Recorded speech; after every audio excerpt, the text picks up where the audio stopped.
Hi everybody, and welcome to Audio Games. I'm Neil. And I'm Matt. And this is the video game podcast that doesn't have any video. Correct. And this is also kind of our reboot, so to speak. Y'all might remember us from the part-time gamers, but you probably don't, honestly. which is to our benefit. You know, this is the true rebirth, like a phoenix from the ashes.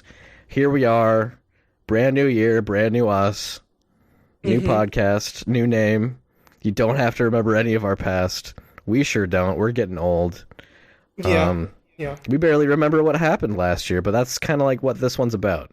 Okay? I mean, there's one big thing I remember from the past. Oh, what's that?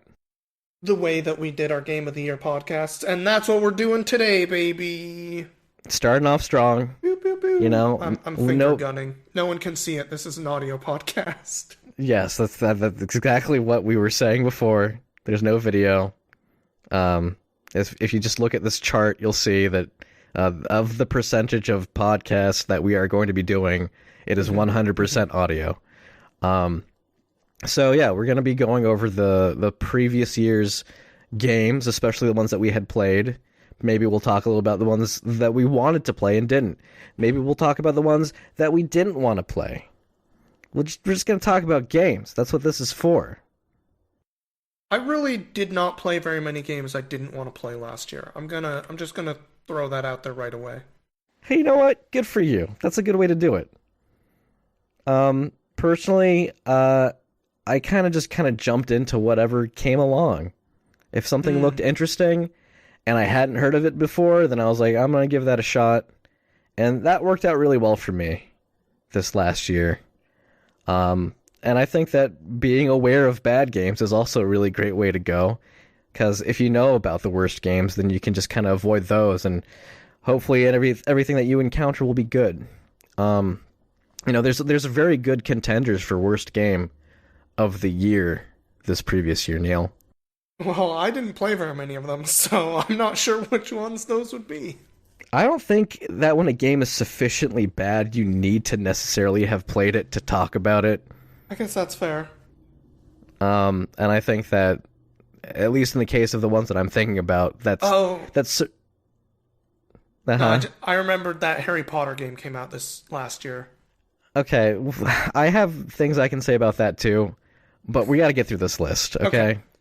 Yeah, so... Did we do a merger of the list? Do you have like an Excel sheet? I did. Well, sort of. I mean, I'm staring at it here, and I removed the stuff that we both played from my side, so... Okay. There should be no repeats. I'm relying on you for this, Neil. Okay, I'm ready. And just real quick... I need to be on top of this. I need to be... This is our reboot, man. We gotta get this right the first time.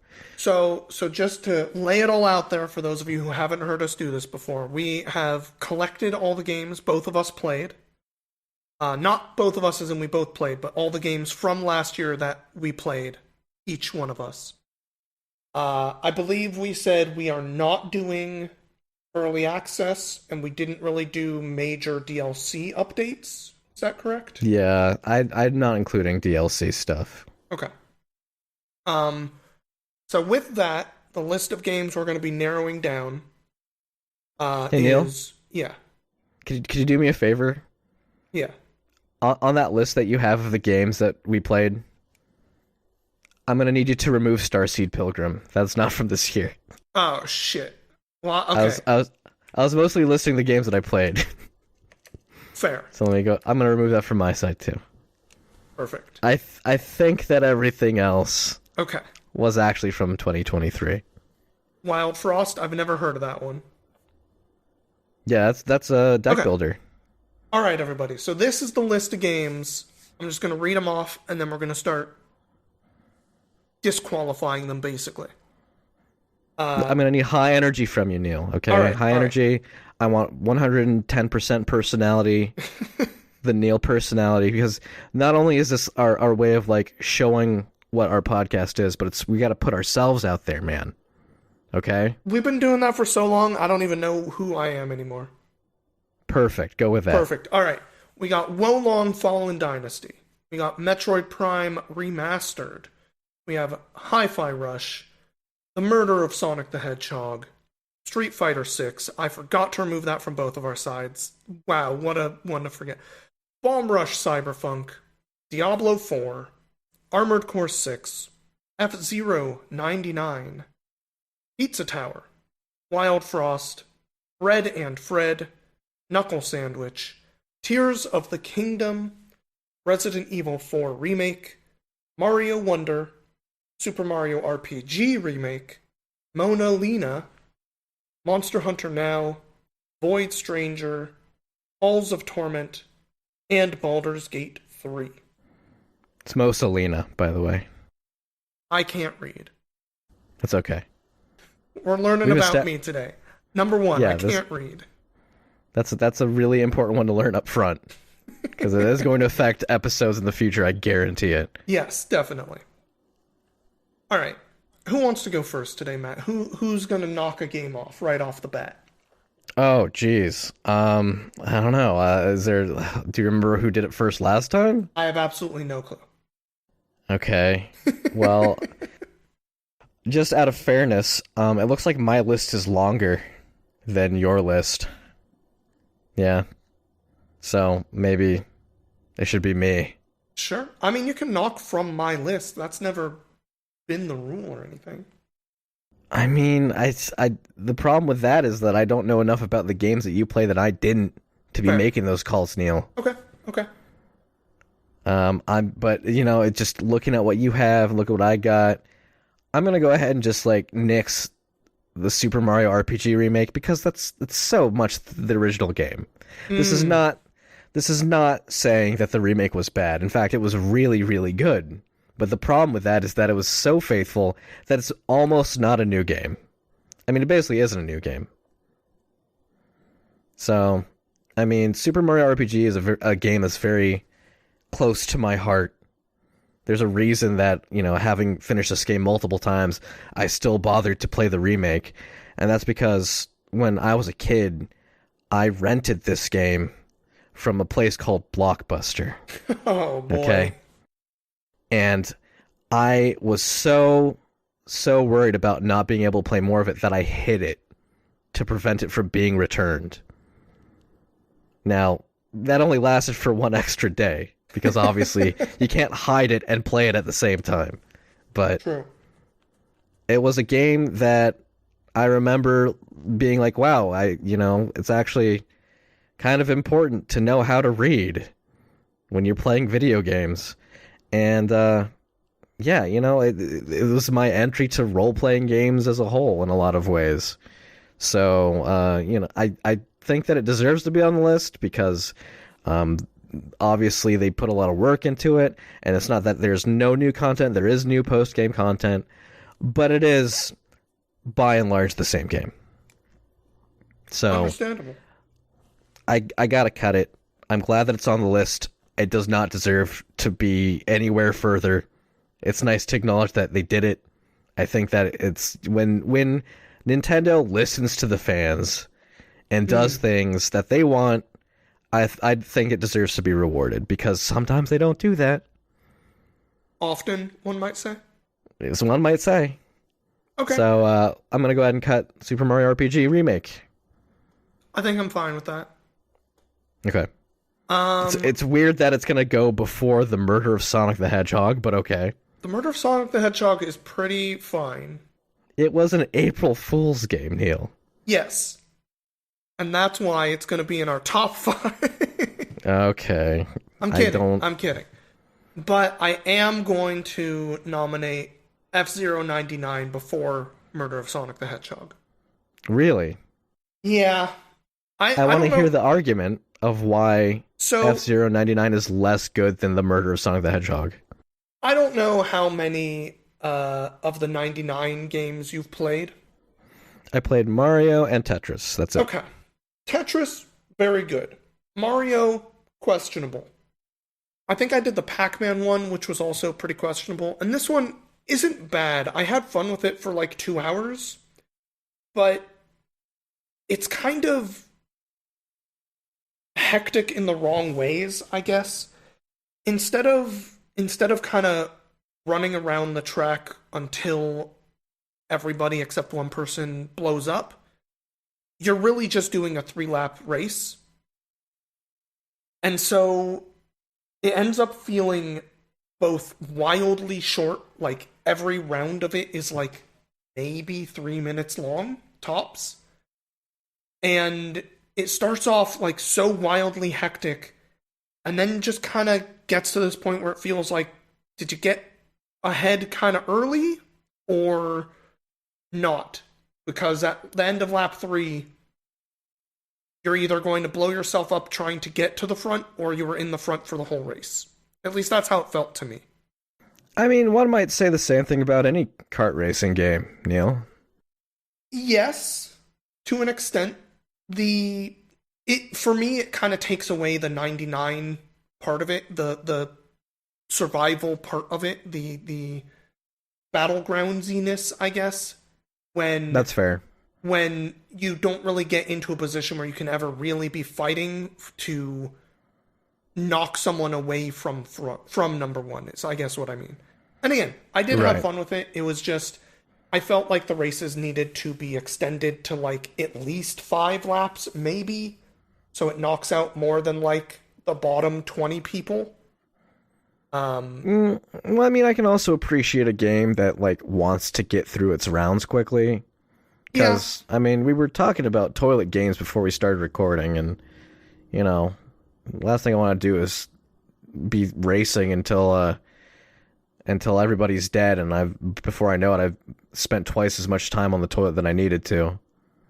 I do understand that. I also feel like it would be a pretty bad toilet game, personally. It's too intense. I would be clenching too hard. Yeah. I think that most of these 99 games are not good toilet games. Yeah. High stress. And again, I did have fun with it. I don't want people to think like I think it sucks or something. I had fun. It was just, it's not. Well, it doesn't feel like a full game in a lot of ways. You heard it here, folks. It sucks. That's why we're cutting it now. All right, you're up. Murder Sonic the Hedgehog. It's a joke game. Yeah, that's fine. It's a high effort joke, but it's still a joke. True. Did not play it. Seen a little bit of it. Why don't you explain what this is? So, the Murder of Sonic the Hedgehog is, well, number one, like you said, an April Fool's joke. They put this out on April Fool's. But it's kind of a visual novel with a little bit of, how do I describe it? It's almost like a phone runner game, but from an isometric perspective. They just do a couple little things like that, segments of that, interspersed. And honestly, it's a very funny joke. It is way more fleshed out than you would expect. The thing that really makes it not that great as far as a visual novel is concerned, though, is it is extremely one railroady thing. There's not really any branching at all that you can do. You're not like, a lot of visual novels have some kind of branching narrative going on, and this really doesn't. But it's a fun couple hours. And again, if you like Sonic, you're gonna, of course, be like, hey, all my favorites are here. Rouge the Bat and Amy the Hedgehog. It's a fun little romp. Okay. Well, I mean, it was free. Yeah. Hard to argue the price. They knew what they were doing when they made it. They're self-aware. I can appreciate that too. But in the end, it's still just a joke game. So it should be proud that it's where it's at. Really. Yeah. Honestly, if I had played it, I probably still wouldn't have put it on my list just because it's a joke game. It's a game. It has sure. credits. Yes, the visual novel with no actual choices. It's not much of a game. The next one I'm gonna go ahead and take off is Diablo 4. Yes, I was hoping that you'd cut that. Yeah. A lot of shit happened in the last few years with Blizzard and Activision. We haven't talked about news in quite a while, but hey, Microsoft owns them now. Hooray, I guess. Wait, okay, so are we talking about the game in the context of the company? Or Well, are we just I going to was talk talking about the about it in game the as it context of is? the company for a moment because Okay, alright. uh, I really have just gone out of my way to not really engage with Blizzard stuff in general for the last few years. Same. I had enough Still haven't. people. I had enough people saying like, "Hey, check out Diablo 4. It's a return to form in a You sense." fool. You fool. And I kind of this year a lot of life was happening, and I was kind of like, "Okay, I'll pick it up and check it out." And I will say it is better than Diablo 3. It also has a like static overworld in a way that feels extremely un-Diablo Hmm. and way, way heavier into the we want you to play this like it's an MMORPG rather than a fun action RPG. Ugh. There is a lot of fun to be had in there still with the way that the characters work, and it does feel like it plays more like older Diablo 2, but it is a cool, fun game that isn't really worth your time. Okay, I believe, Matt, it is your turn. It is my turn. You mind if I get a feeler? Feel away. Okay. Um, how you feeling about Hi-Fi Rush? I'm not saying now. I'm just saying like where how do you feel about like overall where that Hi-Fi kind of Rush is a very good game. okay. All right. I'm gonna cut Monster Hunter now. Mmm. You have a disagreement with me? I don't think I should. Are you gonna argue for Monster Hunter now? No. I'm not Listen, going to I argue played for it. that shit.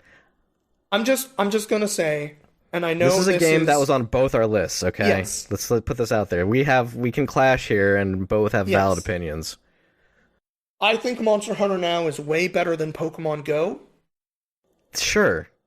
And I also know that because of like where I live, it is really easy for me to engage with that game, and I've been going for like, you know, weekly or more walks in ways that like having that game and opening it up and quote unquote hunting is easy and fun.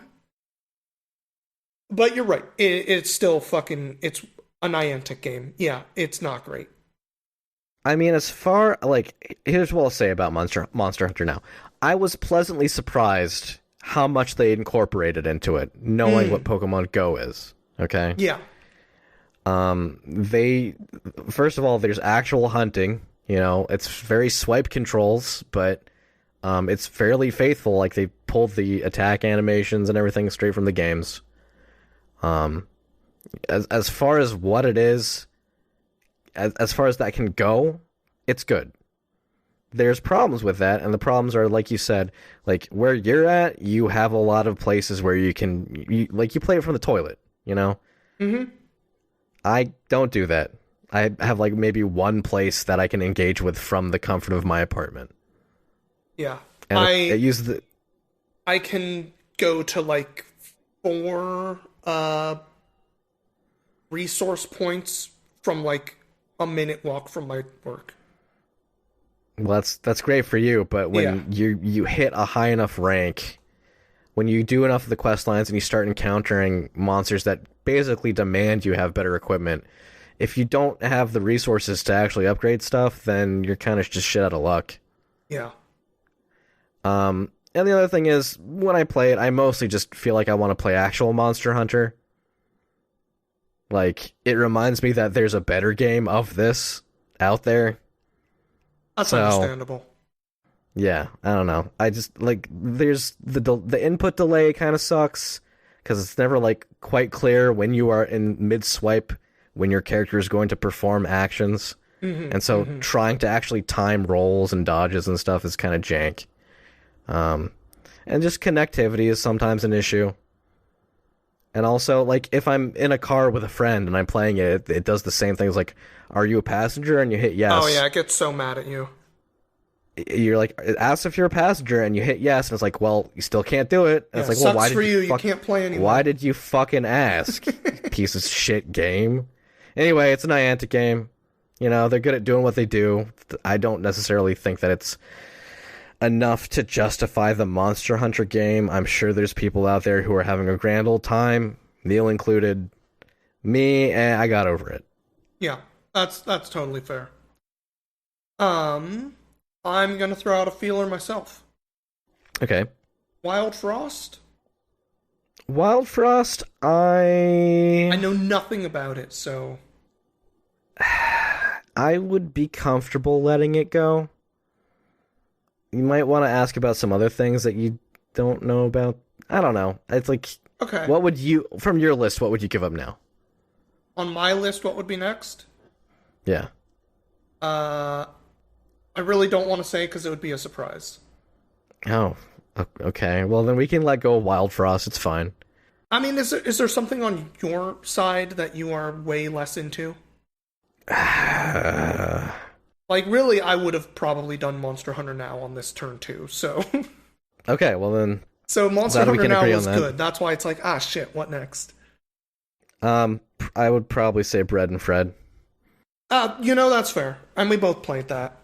We did both play that. Bread and Fred seemed like a very cool game. Also, it is a fall down, lose a lot of progress game, and those can get frustrating. It's streamer bait. Let's be clear here. It's one of those streamer bait games that, like, you see two people playing on YouTube or Twitch, and then you're like, oh man, that looks fun, and then you realize that it's kind of not.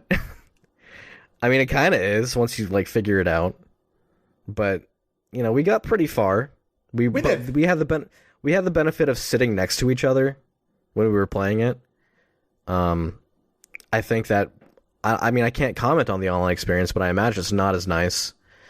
And ultimately, the game is what it is. Like, I don't think that there's, like, additional content once you beat it. It's just like, oh, let's do it faster now, right? Yeah. It's like Getting Over It or Only Up. That's the new hot one from, I believe, this year. Or Jump King. Fucking Jump King. Yeah, I mean, I respect it for what it is. It's clear that work went into it. And I like that it's a co-op game, you know, because then you can blame someone else when things go bad. And really, that's the thing that I think kind of elevates it, honestly. Those games can get very frustrating, but when you have a friend with you to you can egg each other on in a way, it lessens the frustration for me anyway, and makes it kind of just a goofier time. Yeah, I wish the controller pairing worked a bit better, but yeah, that was otherwise time. Perfectly fine rage bait streamer game, but it is what it is. Mm-hmm. Don't think that deserves to be in top 10, let alone top 15 or whatever we're at now. Yeah, fair. All right, your turn. Okay. So I know that you were excited for Bomb Rush Cyberpunk. Tell me about that. Bomb Rush Cyberpunk has incredible music, incredible style, and is a actual successor and modernization of the Jet Grind radio systems. Okay. I think it's excellent.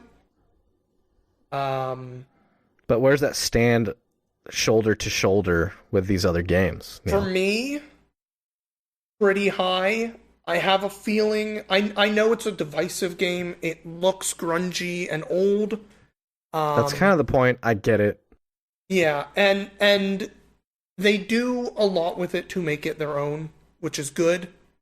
But I can definitely see, that as far as nostalgia being a highly weighted part of my personal feelings on a lot of games, it grabs my nostalgia buttons and says, hey, I'm new, but somehow still hitting these buttons, which is kind of incredible for me. Okay. But I don't expect it to get super high on our list, but I'd like to see it a little higher. Okay. I'm gonna give up Halls of Torment. I'm gonna cut my game. Okay, I don't know anything about this one. It's a Vampire Survivor like, Ah, okay. and it's like if Diablo was Vampire Survivor. It's the same kind of graphical fidelity, like something between like Windows 95 MS-DOS style, heavily pixelated, low resolution, but like very heavily shaded sprites. If you know what I'm saying. I do. Perfectly great game. Still kind of just a Vampire Survivors clone. It's one of them's games. Fair. We talked a lot about Vampire Survivor last year, and as much as we like those games, I don't think we rate them as high as a lot of people seem to. I think that if you went back and re-listened to us talking about Vampire Survivor and just replaced it, like edited it so that we were saying Halls of Torment, it's the same thing. Fair. It was on sale. I was like, I haven't really played one of these, and this seems like it's a newer kind of thing. Like, there's everything that's been said about Vampire Survivor, I can't add to. So I was thinking maybe if I play this one. Turns out it's just the same thing. So fair. Not a lot to add to that. Still fun in its own way. It's the kind of empty fun where, like, when you finish a run, you're like, that was great. Oh man, I just wasted a lot of time, didn't I? And then you're like, yeah, all right, round 2, and then you do another one, and then it's 8 p.m. All right. My turn, huh? It's your turn. So I know what I played that I would cut at this point, but I don't think I'm going to get away with it. Oh, no? No. Okay, well, what were you thinking of cutting? If from things I played, I would cut Pizza Tower here. Oh. And the reason I don't think I'd get away with it is I think Pizza Tower is great, but I also didn't play that much of it, and I know part of that is just because of the time of year and where I was at the time. I never got back to it and never got to really finish seeing what is cool about that game other than it's a cool game. So that's what I would cut from things I played. But to those of you who have long backlogs, you know that the only thing harder to do than to pick up a new game is to pick up a game you've already put down. So true. So I get it, but you should pick up Pizza Tower again, Neil. I know. And I've stared at it so many times in the last 9 months. Like the fan base behind Pizza Tower is so fervent, Neil, that when it was denied a nomination for the Game Awards, people like picked up their pitchforks until they added it. I know. And that's why I'm saying, like, out of ones I played, that would be my next pick, but I don't think I'm going to get away with it. Okay, so you're looking at my list now. So I think I'm going to say Wild Frost, and then my next pick after this is going to shock you, but I'm going to say Wild Frost for this one. Since I already kind of talked about that one, and you were kind of like, yeah, iffy about it. Okay, so Wild Frost is a indie game about a world that is covered in frost, as one might expect by the name. It's a deck builder where, much like other deck building games like Slay the Spire, as you get through the game and you complete runs, you unlock more content.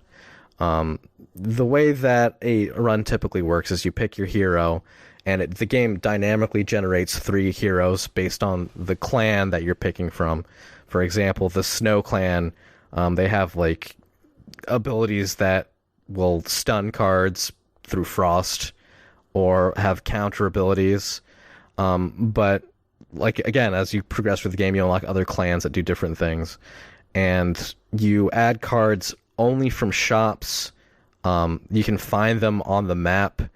But generally your deck size is rather small. Most of the strategy comes from the fact that there's 2 lanes that you play your hero cards on that you can move your heroes without wasting a turn. Like, you can move them whenever you want, and the way that the game works is that each card has kind of like a cooldown, and after you play a card, everything ticks down 1. And then when your hero card hits 0, then it activates whatever its ability is. But that's also true for the enemy side. and enemies actually come into the lanes on timers themselves. So a lot of it is just positioning and being like, can my hero take another hit? Do I need to move something in front of him on this lane to like tank for this turn? Like, what will happen if I play this construct card on this lane? Like, will it survive? And of course, there's always random chance involved because you're drawing from a deck, but also there's abilities that might randomly hit a lane or like randomly hit a character. So you kind of just have to hedge your bets a lot of the time. As far as balance goes, very good. It's not an easy game. I think that it's around the same difficulty as Slay the Spire. The difference is that I've played so much Slay the Spire that I kind of know what breaks the game. I never really got to that point with Wild Frost. Okay. That makes sense. It didn't drive you to learn that much of it. No. I hadn't unlocked everything in Wild Frost, but having gone to the end multiple times, and this is going to be spoilers because I just want to talk about my theory, having not looked anything up for this game. But basically, when your hero reaches the end, there's the last hero that beat the game is possessed. So it's literally your last deck that you have to play against. That's neat. Yeah, so you kind of, if you know this, you can try and build against your last deck, which is cool. But of course, if you just kind of make yourself more and more powerful, then when your character ends up dethroning the last deck and then they get possessed, then obviously you're making the game just more and harder every time. Which is also a great way to increase difficulty, because obviously if you can do that, then you've learned the game a little bit better. I thought that in terms of dynamic difficulty, that was a really smart way to do it. That does sound pretty cool. But the other thing is, there are ways that, because so much of it is based on like positioning and trying to time actions, and there's different ways of manipulating when actions happen, there are probably ways that you can kill the boss on the same turn that your hero dies. So like, my theory is that like in order to proper beat the game, quote unquote, like to actually beat it, like and get credits, you have to kill the possessed hero while also simultaneously killing your own hero so that no one can get possessed. Sure. And then who knows what happens on the next run you do after that. Yeah, maybe the next run is just like you have to fight the spirit or like the malevolent lich or I don't know. I thought it was a cool idea. A lot of great ideas in that game. And at the end of the day, it's a really cool indie game with a lot of great ideas. I love the art style. High tension. When you figure out enough, like you can try and build against it, but it doesn't guarantee anything. So there's always this idea of like, oh, I don't know if this is going to be the one. Mm-hmm. But it's still a deck building game. It doesn't do anything really new. It just has a lot of good ideas. Fair. So I can respect the cut. Okay. I mean, you kind of did it blind, but I'll respect it. All right, I think you're up. Yeah, I am up. I think that I'm gonna have to cut Metroid Prime Remaster. I'm sorry, Neil. You know what? Was that what you were gonna cut? That was gonna be my next cut. Well, now you gotta figure it out. Yeah, now I'm in a tougher situation. So Metroid Prime Remaster, similar to Super Mario Brothers RPG, it's that game again. It's the same game. They did make a couple of changes, mostly in giving you some like modern controls that don't feel insane. That is like a really big and cool new thing. But frankly, I think overall it's actually a worse version than the GameCube version. Okay. And so that's to say, like, the GameCube game is one of my top 2 favorite games of all time. Right, that's kind of like why I hadn't cut it sooner. I was like, it didn't feel right cutting Super Mario RPG for being a remake, and then like seeing that on here, I was like, I know he likes that game, so I know, and that's why I was like, I was going to let it go a little further, and then I was like, it's going to be my next one at this point. Okay. Like, that game is still incredible. Like, Metroid Prime is a wonderful game. The GameCube version is a better version than the remastered version. Huh. And I know that's going to be insane to hear for a lot of people. Yes, the controls make way more sense in remaster than that GameCube version does. But if you can get over the control scheme, they do things with the hardware of the GameCube that is better than what they forced the Switch to attempt. Very specifically, for an example, the thermal visor in the Switch port makes everything really blurry, like cuts the frame rate for some reason, so like moving around feels bad when you have that visor on, in a way that in the original game it kind of just put a filter over everything and you could still play the game without it looking or feeling worse. Oh, okay. And so that's the kind of stuff that like just makes the remaster version feel like a worse overall product to me, even if, yes, modernizing the controls and everything is an incredible improvement and makes it way more accessible to a lot of people. So what you're saying is that we should switch places with this and Super Mario RPG Remake. I mean, this should be cut first. If this is a worse version of a remake, it's still, the game itself is amazing, but I understand why you would say that. Metroid Prime can be Game of the Year for the year that it came out. I'll make you a deal. Okay. We cut it now. In our hearts, it's right here. But it goes between Mario RPG Remake and F-Zero 99. In our hearts. In your heart, I'll agree to that. Alright, I'll put it way down there. Okay. Good try, Metroid. You're still an incredible game. You tried to sneak it in there. And I tried to let it happen, but I mean, when you talk about it and you're not satisfied with it as much as you were the original, it's like, well, I know. That original game is still one of my top 2 of all time. Like, this didn't make that game worse. It just is a worse version of that game. Okay.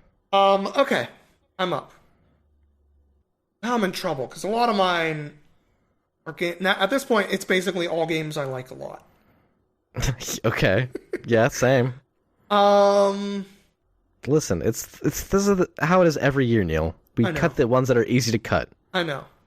First the ones that are painless, and then the ones that we can logically, overcome our feelings for. Yes. And then it's like logic and feelings say this is a good game. And then what do we do? And then what do we do, Neil? I'm just gonna test the water real quick, because I don't know your feelings at all about this game, whether or not the rest of the world has positive feelings. Okay. Baldur's Gate 3? Deserves to stay. Okay. I assumed it should. I was trying to gauge a little bit of where you might be placing it. I can give a suggestion on my side. Okay. Knuckle Sandwich. I don't know anything about Knuckle Sandwich, but... Well, a great way to find out is by cutting it. I'm gonna cut Hi-Fi Rush. Oh no, people aren't gonna like that one, Neil. I know. And it's a weird one for me. Hi-Fi Rush cut. I think Hi-Fi Rush is really good at what it does. It's an extremely fun action game. The marriage of this action game and an explicit rhythm game, instead of just kind of a little bit of the rhythm and how you do combos and stuff that you got out of like Bayonetta or Devil May Cry. Having that be like very explicit is really cool and fits way better than I expected it to. And the way that they have the entire look and attitude of the game work, because it kind of plays like a cartoon and feels like a cartoon in a way that doesn't break me out of it, despite being steeped in some of the writing tropes that can be very frustrating in other games. It works in this one because it makes sense in this one. So you think of it as a cartoon, so the "that just happened" mentality is easier to swallow, is what you're saying. Yes, it's not like Forsaken where everything about the world is taking itself seriously except for your main character. Okay. So Well, it okay. fits for me in a way that like makes it all mesh together and work. And I do think it's an incredibly good game, but while it has a very high like floor, a lot of the times where I wish it would reach really high up and have some like spikes of super amazing stuff happening, I had higher highs in a lot of other games that stood out to me more than Hi-Fi Rush's general Okay. good. Okay. Yeah, I mean, I had opportunities that I could have played this game, Hmm. and I do tend to like rhythm games. Like, I have a history with rhythm games, but for some reason, I just felt like Hi-Fi Rush. It was mostly the writing, the banter. It felt like, I don't know. It felt like someone was writing Last Airbender, but in the future with fucking robots and music hearts and stuff. It's just, I don't know. I couldn't get past that. And where you say that it being cartoony allowed that to be more easily processed in your gut, like it kind of just heavily advertised what I was to expect, and it's because of that that I kind of turned away from it. I mean, to be fair, the other piece of all that is I think the worst use of it is actually the first level, which is really unfortunate. Oh no. Like the first level is where I think it pushes maybe the hardest in ways that are too much. Uh, but overall, I think the game pulled it off. Okay. Well, I think that this is kind of the perfect time for me to cut Knuckle Sandwich then. Um, Knuckle Sandwich is a role playing game that borrows very heavily from the WarioWare franchise. And the Oh, way that that works is that rather than just, picking commands and doing attacks or skills, it makes you play these little micro games in order to execute things. And when the demo came out, like 3 or 4 years ago, and the Kickstarter was showing, I was like, this is a really cool idea. And while the gameplay and soundtrack are really, really on point for like what it's trying to be, the pacing is way too slow. I think that in terms of the writing, there were a lot of scenarios and like locations that the developer had in mind for wanting to take the player, but not enough justification or enough of a spine to kind of like weave into these places. And in general, like it is a quirky RPG. We're talking like inspired by Earthbound and the same kinship as like I don't want to say Undertale, but like it's clear that there's a target audience here, mm, and I got a little lassoed into it. But this is also like this developer's like first foray into doing a big project like this, and I give a lot of credit to them for like being really open about communication and like what they were working on, and they've been pushing updates. And one of the big complaints about the game was the inventory system was a lot like Earthbound. One of the things that people kind of get frustrated about in Earthbound is that there's very limited inventory and the management thereof is really bad. And when you have nostalgia for something, sometimes you forget that it's not good. And so when they implemented that in Knuckle Sandwich, people were quick to point out that, like, yeah, I mean, we all love Earthbound, but not that. And there were patches and updates put out to improve that. So, this is someone who's trying to stick by their game. I appreciate that. But it's just the pace at which the story develops and the threads that it's trying to put out there, like there's no spine. It doesn't feel like there's any cohesiveness between like the different aspects of the story, and I would love to get more into it, but it's kind of at a point where I'm at chapter 6 in this game and it's still not exactly clear like what's going on. ooh, okay. So I'm kind of just letting it ride out. I intend to complete this game. It was a game that I kickstarted. So maybe you'll hear more about it in the future, and maybe I'll decide that it belonged higher on this list in retrospect, or maybe lower on the list. I don't know. But right now, this feels like where it belongs. Fair. Okay, my turn again. Shoot. Feel like I've heard a lot of good stuff about Void Stranger, but I don't know anything about Mosalina. Okay, I'm gonna tell you, we're not cutting Void Stranger for a while. Yeah, that's what I was saying. I heard a lot of good stuff about that one, but I don't know anything about Mosalina, so I'm gonna try Mosalina. Okay, well, I'm gonna go ahead and let that happen. Okay. I really like Mosalina. It's not a game for everybody, but basically, what the heck is it? Okay, visually, imagine Baba is you. Okay. Mm-hmm. In terms of gameplay, it's kind of like, okay, let me tell you the design philosophy that I read about this game that made me like, oh, I want to try this. A lot of modern games, especially AAA games, have this cardinal sin of having a very key goes in whole mentality, where like solutions are very explicit and kind of planned out. And a lot of the coolest gameplay that you see in like speedruns are about disregarding that and trying to break the game in order to find a faster solution, right? It's about ignoring this whole key and keyhole mentality. Mosalina is a game that tries to do the opposite, where one of the philosophies of the game is not every level is beatable.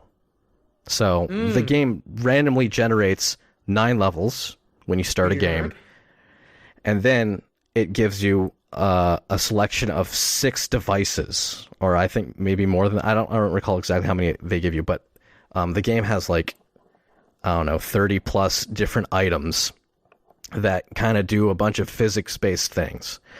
And by using these items, you're supposed to collect fruit on the screen and then get to the exit portal to move on to the next level. When you die, if you happen to die in one of these levels, you spawn in one of the other 9, okay? Mm-hmm. And you are only given 3 of the devices that are randomly picked for you for any given level. So like one device might be ball or crate or anti-gravity sphere or Sure. or mobility or camera or dart. There's just a bunch of like seemingly random items that you kind of have to figure out how they were. Like if I had to like compare it to something that exists that people would kind of know about, I would say worms. But the goal isn't to blow up another team, it's to collect items and get out of the level. Oh. Okay. That sounds really cool and really confusing that it gives you levels you can't beat. Well, it doesn't try to. It's just everything's so randomly generated that the developer can't guarantee that every level is beatable. And so, like, if you die enough times, it's like, hey, listen, this might not actually be possible. It might be better just to reset. And there's no progression. There's no unlocking or anything. It's just about being given a set of tools to try and solve a problem and then trying to solve it.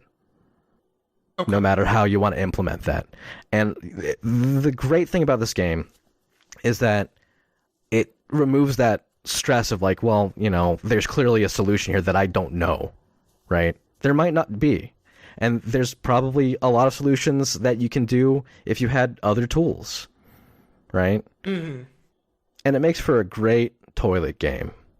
You know, there's Number 1 a certain toilet game of the year. I would give it a very strong recommendation for toilet game of the year. Huh. And the other thing is, like, if you complete 8 levels, then the 9th level becomes expanded. Okay, so you beat 8, and it's like, oh, you beat 8 of the other levels? Well, here's the last one that you were having trouble beating. We're going to make it bigger. And so it becomes 3 times the size. It randomly adds a bunch of content, and then you have to, like, get twice as many of the fruit. And the other thing is, like, you don't necessarily have to collect the fruit. Like, if you knock it off the screen through some sort of physics thing, the game's like, well, we're going to count that as collected. Mm. So, like, there's a tentacle gun that, like, when you shoot it, it makes a tentacle on the terrain or item that you hit with it. And then if you press up and down on the control pad, then it, like, moves the tentacle. So, like, you have, like, this extension of control, but also it just weighs a lot. So if there's a fruit off in the distance that, is over the void, you can just hit it with a tentacle and it drags it into the void and it's like, you collected that. I'm like, cool. So yeah, it's just about not having a prescribed solution and instead just being creative with solutions that you can make yourself. And, I won't say that that's not something that's never been done before.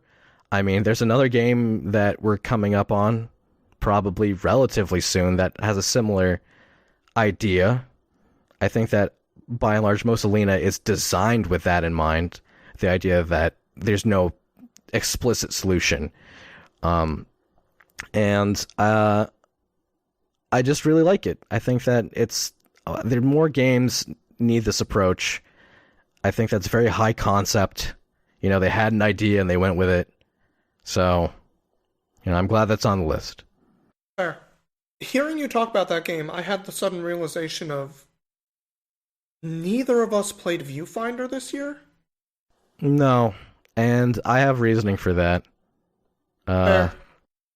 I'm just surprised because, that is a game that everything about it looks like it is playing in a similar space to The Witness, which I know we both loved, so...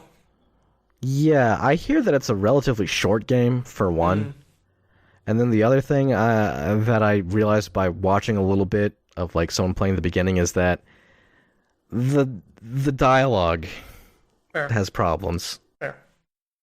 But this is about games we did play, so I have to...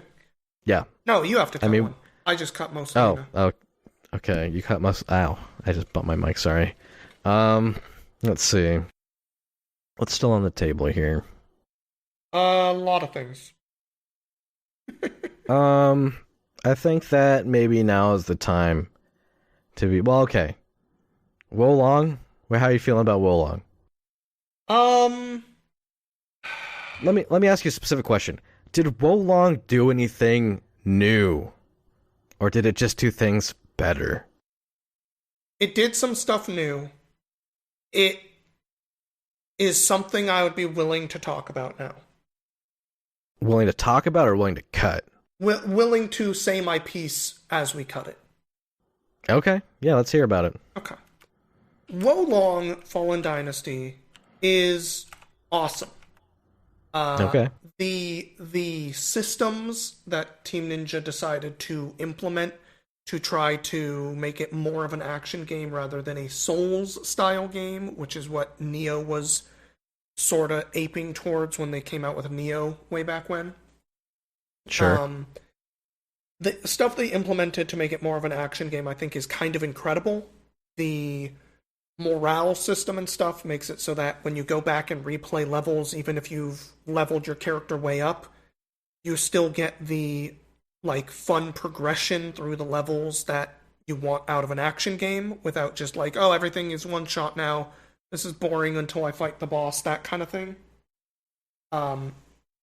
It is a system that makes you kind of have a leveling up progression through every level in a way that is really awesome.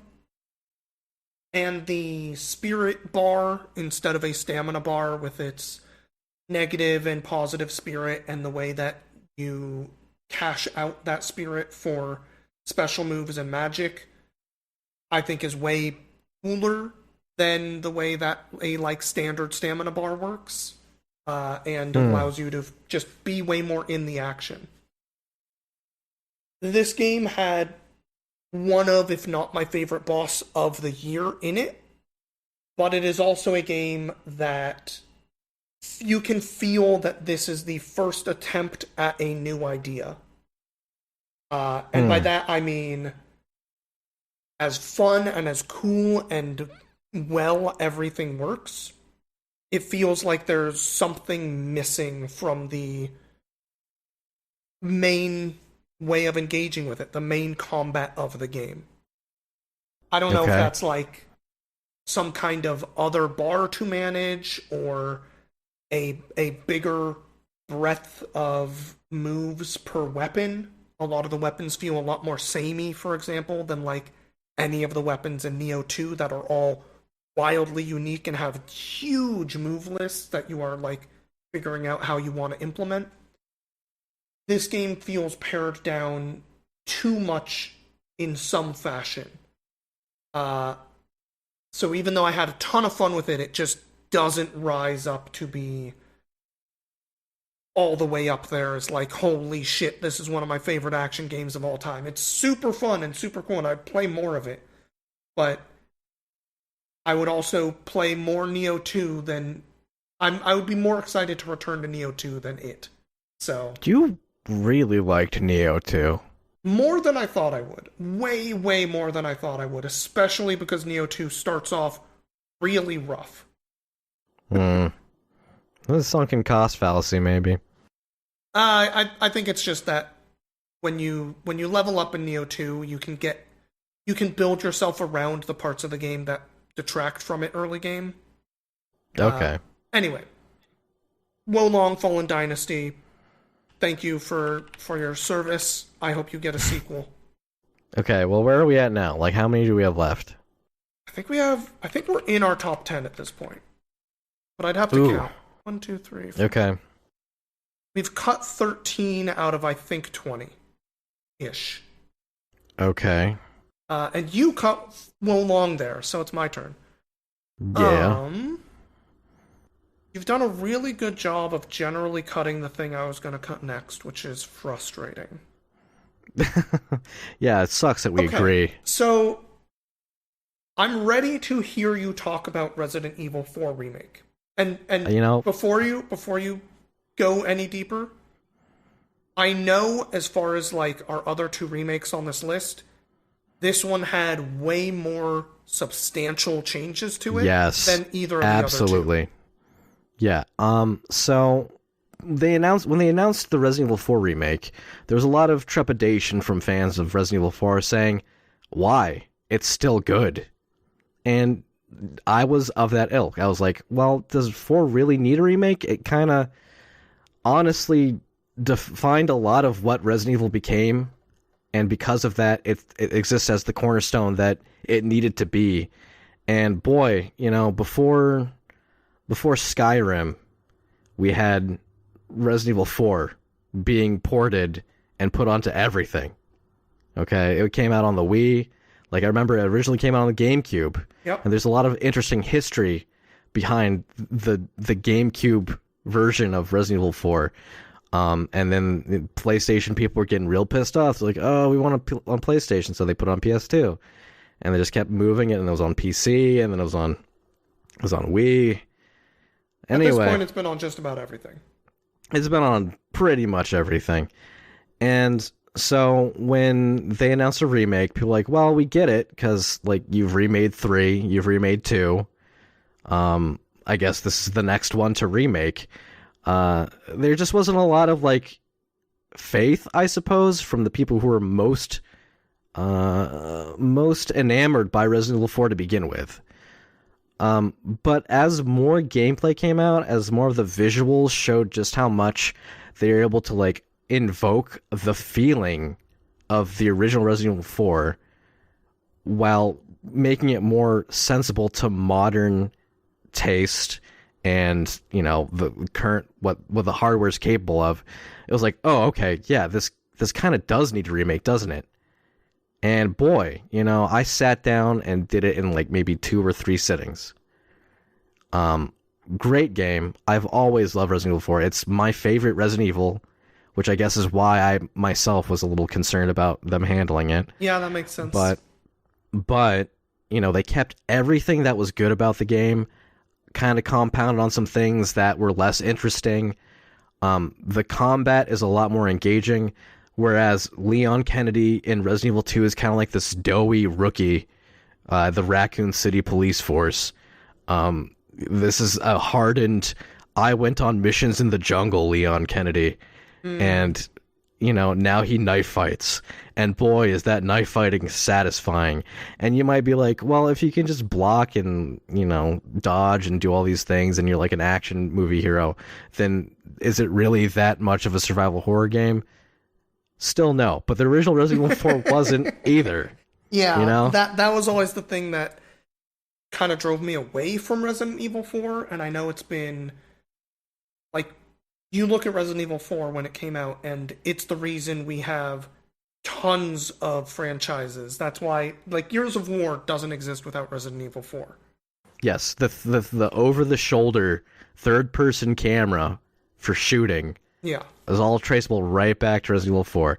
The inventory management system that has been copied so many times is traced back to Resident Evil 4.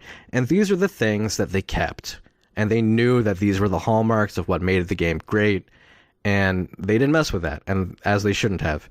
The things they expanded on, they made the knife more meaningful. They changed it so that there's durability for the knife, so that there's still that resource management, where you might be like, I can use this to escape from being grappled, or, if I manage it a little more carefully and I'm a little more careful with how I approach things, I can block a lot of attacks and I can make this last a lot longer. So it's not as scary of a game as the original 3 Resident Evils, and I think that the people who really like 3, there's reason for them to not like 4 and what it did to the franchise. But for me, Resident Evil 4 will always be this amazing game. And remake, added areas, changed a few plot points to make them more, like, make sense more. Because the original Resident Evil 4 was like a B movie, okay? The dialogue was like a B action movie, and they kept a lot of that in there. But there's certain characters that kind of just didn't make sense, so they made sense of them. Okay. So when you think about remasters and remakes, and you think about games like the Super Mario RPG remake, you think about the Metroid Prime remaster, these are kind of like one-to-one, as close as we can manage kind of remakes. Yes, they're built from the ground up again, but you are literally just building over the skeleton of this other thing. Capcom, I give them a lot of credit. They've been very good over the past few years. I have some things that I don't like about how they've been acting lately, but when it comes to the games that they make, they know what fans want. And they did it, Yeah. I would have pushed this a little further if it were me, but I also understand that this is the last remake we kind of have on this list. So it's about time to kind of close that particular book and move forward. Fair enough. I guess that means it's your turn. It is my turn. How you feeling about Bomb Rush Cyberpunk, Neil? I can let it go now. Okay. So It had its run. do you have more peace to make with a game? Like what could have pushed this further? It pushed it in part just because I have it really high on my personal list. Sure, but what could have made this last longer? What could have made it last longer is if there's a quote-unquote combat system in the game that really amounts to figuring out how to run into things, and it's kind of clunky, and it's the one thing in the game that doesn't feel good. Oh, no. That said, fucking soundtrack of the year. I know there's other amazing soundtracks. It's my soundtrack of the year. Okay. It's got some incredible music. The silly little trick system thing that they put in that's like Tony Hawk light is fun to engage with, and they give you a lot of different ways of engaging with the game that is just really cool and fun, and I never thought I'd get a successor to Jet Grind Radio that feels so much better than the original. Okay, well, while we're on that topic, Sega kind of put a little vignette out at the Game Awards about a bunch of properties that have been more or less neglected, we'll say. Yep. I'm talking Crazy Taxi, I'm talking Golden Axe, and I'm also talking about Jet Set Radio. Yeah. Right? So it looks like they're gonna make another one. Yeah. I'm excited about it. I'm actually less excited about it after Bomb Rush Cyberpunk because of how well Bomb Rush Cyberpunk sated my thirst. Okay. And also, at least from the little thing they showed at that Game Awards thing, it doesn't it feels like it's lacking the visual punch. Okay. Well, there you go. Yeah. Bomb Rush Cyberpunk. Yeah. At what position? We should keep track of that now. We probably should. I don't actually know what position it's at. I can tell you what it is Neil. from the bottom. It's the 15th worst. The 15th worst game. That's great. That's going to be the name of this episode. Worst games of 2023. I'm going to put numbers on it all once we have it done. Okay. Well, it's your turn. It is my turn. Okay. We're down to like 3 games that I have played. Oh, 4. Yeah. Pizza Tower's still on. Can we... No, we can't. I know Sorry. you don't want to, but I want to cut Pizza Tower. Okay, well, I mean, it's not my turn. It's your choice. No, I don't agree. You can say no. Yeah, I know, but we're taking turns. No. Let's I learned, go with I learned Void early Stranger. on in my life. I know a little bit No, about we're Void not. Stranger. We're not cutting Void Stranger. You think Void Stranger's better than Pizza Tower? I do, and Okay. that's Okay, then that's we're a cutting painful Pizza thing Tower. for me to say. No, we're not. If you're giving me the agency to say no, then I'm going to say no. We're cutting Mario Wonder. Before Street Fighter? Yeah. Because, listen, just because Nintendo did something right that they've been neglecting for a long time doesn't mean they deserve, like, an excess of praise. Mario Wonder is what they should have been doing for a long time. It's just we're so refreshed by it that we're blinded to the fact that it's been a long time coming. Okay? Like, we've endured years of new Super Mario Bros. That was not new. And the reality is that should have happened like 4 or 5 years ago. To say that it deserves excess praise. I mean, listen, great game. I like that the polish is fresh, the animation is more expressive, the levels are more dynamic and individually interesting and unique. The gameplay is ultimately still Mario. There's no revolution there.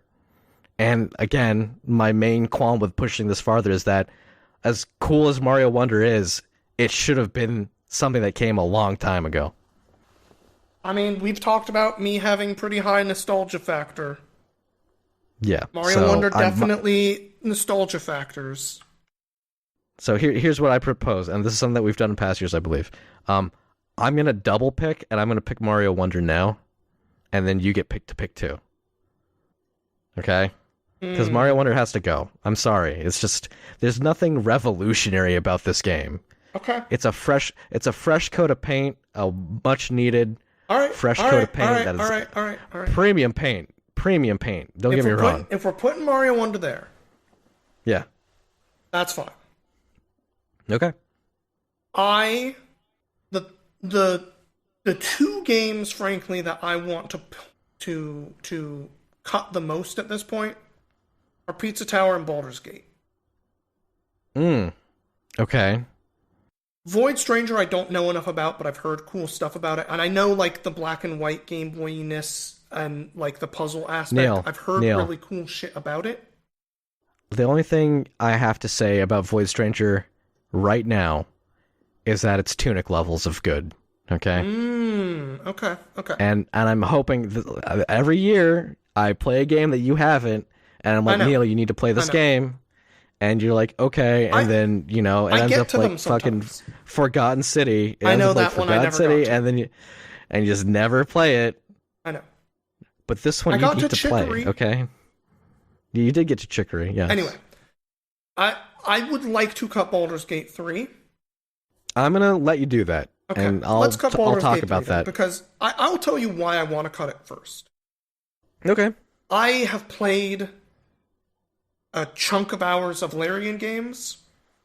They're cool. Right. They're interesting. Divinity. This looks like another one of those. In every sense of the word. Okay. So I've played Divinity. I've played Larian games before as well. I have not played the previous Baldur's Gate games. I'm gonna put that out there as well. But what I'll say about Baldur's Gate 3 is that it's a faithful conversion of a tabletop system that pushes the boundaries of what you are allowed to do in a walled garden that is a video game in a way that evokes a lot of the feelings of being at a table. Okay? Yeah. And as far as video games go, this is the closest that I've experienced. It's still not the same. Obviously, I think that a lot of people who have failed to make time or find groups to sit down and do tabletop at an actual tabletop might have a veil pulled over their eyes about what Baldur's Gate 3 is. I think that this is kind of a hazard for a lot of dungeon masters in the future, where people will be coming into their game being like, oh yeah, I played Baldur's Gate 3, and it's like, oh shit, here we go. Like, this is what you think it's going to be. And the reality is that there's still like a very large gap, like where you try and close the distance. And Larian, there's a reason they picked that studio. They've accomplished a lot with their other games in terms of like having flexibility, right? And, you know, if you ever watched a speed run of Divinity 2, it's hilarious, like how they use just movable objects. But I mean, the same can be said of Baldur's Gate 3. And I think because it doesn't have the recognizability of the name Baldur's Gate, Divinity fails to be recognized at the same level. But really, you're absolutely correct in that they're essentially the same kind of game. You know, like, again, there's a higher production value. I think that the studio knew that there was higher stakes when dealing with this property and dealing with, you know, the franchise that is Dungeons and Dragons and the Leviathan that is Wizards of the Coast. But, you know, I think that they ultimately made a very good product. But to say that this is like something fresh, I think that they pulled a lot of very interesting tricks. I think that the voice acting was very well done. You know, there's a lot of satisfying gameplay in Baldur's Gate 3, and the way that you can approach different problems feels a lot more genuine than, say, like when a studio puts out, say, like Watch Dogs, and like, oh, you could hack this way or coming through this door. It's like, yeah, but there's like an optimal way you would do that, and as a gamer, that's what I'm gonna end up doing, right? Yeah. It's like when you play Skyrim, you always play Sneaky Archer because that's the optimal way to play that game. You try and tell yourself, oh, I'm gonna do like a cool melee build, but then you find a good bow and you're like, well, shit, I'm bored of trying to punch people, and you end up just shooting them from a dark corner. Baldur's Gate 3 makes me want to start over and play a different class. You know, it wants me to I see potential, because one of the good things that it does is that it introduces a lot of NPCs. And those NPCs like come with kits. They start out with a certain class, and you have the freedom to customize them as you see fit. But because they kind of give you the sampler of what other classes can do, you're like, oh, I'm playing 4 characters, which is very atypical from the tabletop experience, right? Like, you are managing many characters, and because of that, you kind of get an idea of like what's good about certain classes that you might have not realized because of some pre-existing notion of what that class is, right? Yeah. And so that's what's great about Baldur's Gate 3. As far as like the story, I mean, it borrows very heavily from like the Forgotten Realms lore. I'm sure that there's like some deeper lore that I'm missing because I didn't play the other Baldur's Gate games. But, you know, I give it a lot of credit. I think it deserves a lot of praise. I think that it's one of those things that kind of got a little overhyped. Fair. Yeah, I've seen a lot of places putting it Game of the Year, and I'm just like, not mine. Even if I played it, I know it wouldn't be mine. My philosophy has always been, I want the Game of the Year to be something that's doing something new, or doing something different, or feels like I'm discovering something, right? I don't feel like I discovered anything new with Baldur's Gate 3. Fair. I think I did a very good job with things that kind of already existed, which is why Larian Games, as a studio, was picked to make this. Yeah. They knew what they were getting. It was on the box, right? So, you know, I'm comfortable with Baldur's Gate 3 leaving here. Okay. Well, I'm going to let you know. This means we are now in our top 5. We're in the top 5. We are in the top 5, unless I have somehow miscounted. Okay. Well, what do we got left? We got Tears of the Kingdom. Yep. We got Street Fighter 6. Yep. We got Void Stranger. Yep. Got Pizza Tower Yep. and Armored Core 6. Those are the top 5. We just gotta figure these out. And theoretically, we said I'm doing 2 cuts, so the next one's still me. Yeah. I'm gonna tell you right now, it's not gonna be Armored Core 6. So. Okay. Oh, you mean the last game on your list? Yes. What a surprise. Actually, no. Street Fighter is on my list too. Yeah, but I mean exclusively on your list. Fair. Now, again, I'd like to cut Pizza Tower, but if you want to keep Pizza Tower, I will on the cut chopping Street block? Fighter 6. Ooh, no, we're not doing that. Okay. And I'm putting Pizza Tower up again. Okay, so here's what I'm putting on the chopping block. Tears of the Kingdom. At number 5? Yeah. I'm shocked. Listen. This is another case of things getting overhyped a little bit. Sure, but okay. And I know you just said this big thing about you want to feel something new, and Tears of the Kingdom extremely heavily is borrowing from what was so new about Breath of the Wild. So, when I was a kid, and I bought Majora's Mask, I was like over the moon, being like, oh my god, I can't believe another Zelda game is out already. And then I popped it in, and I was like, this is suspiciously like Ocarina of Time. And up until this point, there was, a limited amount of Zelda games available to be playing. But one of the things that was great about Zelda is that they all felt different, right? Mm-hmm. And it's not to say that Tears of the Kingdom doesn't feel different than Breath of the Wild. It obviously does. But even for all of, like, the very, very minute, detailed changes that, like, feel so painstakingly handcrafted to make the world feel new, ultimately, this is building on top of something, right? It's like, I don't know if you recall this, but a while back when Far Cry Primal came out, people realized it's like the same map as Far Cry. Oh yeah, it was 4. literally the same map with just like, oh, we made the trees look different. Yeah, and people were like, you kind of didn't actually make a new game, did you? And, I think that's an argument that continues to this day. Mm-hmm. And what I will say is that it does deserve a lot of praise. And it does deserve to be in top 5. But to say that this is like a game of the year kind of game, I think that I was enraptured by it a lot when I was playing it. And putting some time and distance between myself and that game let me understand like what was going on there. And the problem with Tears of the Kingdom is that Nintendo kind of tipped their hat to the fans a little too much.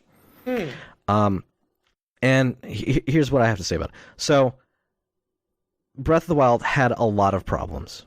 The problems were, at least in my mind, no dungeons. Like, it had the beasts, right? It had the ancient beasts that kind of served as dungeons. Yeah, but they also all felt a little bit samey in a way. Yes, exactly. And then also, enemy variety was not great in Breath of the Wild, right? Yeah. That's fair. And then the other thing was, like, it didn't feel like there was a great amount of story. And personally, I feel like that was to its benefit. Obviously, the more story you try and, like, thread a character or a player through, the more you have to have them hit those beats. And when you're having an open world game, you don't always guarantee that the player's going to, like, be in the right places to experience the right things, to develop the feelings that they're supposed to about the game. Mm-hmm. And it feels like Tears of the Kingdom is trying to address all of those problems. And in some ways it succeeds, and in some ways it fails. The ways that it fails is that Nintendo has kind of gone out there and, like, with Hyrule Historia and all, like, the Dark Horse published books about Zelda, they put out these timelines, and they say, like, oh, this game came before this one, yada yada yada. The timeline splits here. And this is the first game to, like, acknowledge this. Mm. And it does it in a very shallow way. They kind of, like, at the very beginning of the game, like, it takes place right after Breath of the Wild, and you're, like, underneath Hyrule Castle, and you find a bunch of murals, and Zelda's like, oh my god, this is like referencing blah blah blah, because like she's kind of like an archaeologist kind of Zelda character in Breath of the Wild and Tears of the Kingdom. And so she's like talking about like the history, but it's like saying a bunch of things from the Zelda timeline doesn't necessarily just automatically make it cohesive. And it was kind of like an eye roll moment at the very beginning for me. And I was worried that they were going to be like trying to push way too much on the story. Thankfully, like they don't try and like thread too small of a needle when it comes to like trying to fit this game into the timeline, and consequently Breath of the Wild, because obviously this is right afterwards. But it kind of like feels like they're trying to make it more important than it actually is, where in previous Zelda games it wasn't really ever that important. It was more like Final Fantasy, where like, yes, there's a lot of like themes and like, you know, there's a lot of concepts that are going to be across the several games in this series, but they're kind of their own thing, right? Yeah, each game was its own story. And if they continue this trend, I worry about like what Zelda's going to be about. You know, we've already had confirmation that Illumination has the rights to be making a Zelda movie. Right? I don't even want to think about that. Well, unfortunately, I've been thinking about it a lot. Honestly, the thing that I was surprised about hearing Tears of the Kingdom getting cut here, I shouldn't say so soon, but I thought it was going to be like top 3 for you. The reason why I'm a little surprised is just, we all know, anyone who's heard me talk about fucking Breath of the Wild knows, I bounced hard off that game. Sure. And that is a big part of why I didn't play Tears of the Kingdom. That is the main reason. But I was existing. I saw the zeitgeist. And I have had the story spoiled in a way that actually has me going like, holy shit. Did they actually make a Legend of Zelda game where there's a Legend of Zelda instead of it being a Legend of Link? Yeah, this is the first Zelda game where the title makes sense. And that on its own made me going like, maybe I want to like actually see some of that and experience some of that, but then I'm like, no, I know too much of the game is going to be what I bounced off of the first time, and what they have changed isn't going to fix it for me, and I know it. So okay, so yeah, so you've been spoiled on it then, yeah? Oh yeah. And it's kind of an incredible moment, frankly. Spoiler. Yes. It's end of the year talk. Everyone should know spoilers already, but spoiler. Yes, so basically there's a lot of timeline fuckery where like at the beginning of the game you find out that like there's this sealed mummy underneath Hyrule Castle because Hyrule Castle exists to like prevent people from like getting down there and letting this guy out, and it turns out that it's Ganondorf. You know, Ganondorf, the guy that like when you complete Breath of the Wild, he's a weird goose spider, right? And well, that's Calamity Ganon, right? So the Ganondorf is not the same thing as Ganon, and I think that literally this game and its plot were to try and get Ganondorf in there because they're like, people were not satisfied with the boss and ending of Breath of the Wild. We need to rectify this. And so the game literally starts you like encountering Ganondorf. And again, you know, like I said, I think Nintendo was tipping their hat a bit too much to the fans, trying to appease people. But yes, so, you know, there's Zelda ends up going back in time because she's got some sort of like lineage powers or whatever. And then Link loses an arm, and there's a whole bunch of plot beats. And eventually, you know, you find out that Zelda's in the past, and the only way that she can get the Master Sword back to you, because she brought it with her, or no, she didn't bring it with her, but you send it back in time when you get the rewind power inadvertently on the Sky Islands, where you kind of do the tutorial stuff, because you have the broken Master Sword. Yeah. And you rewind it, and it goes to Zelda in the past, and then Zelda has it, and she's like, well, I need to get this back to Link. It's the only thing that'll stop Ganondorf. But then it's like, well, how do I do that? And there's a lot of like these kind of cutscenes that you unlock by doing these glyph puzzles. They're not really puzzles. They're just kind of like giant glyphs, like Nazca lines all over Hyrule.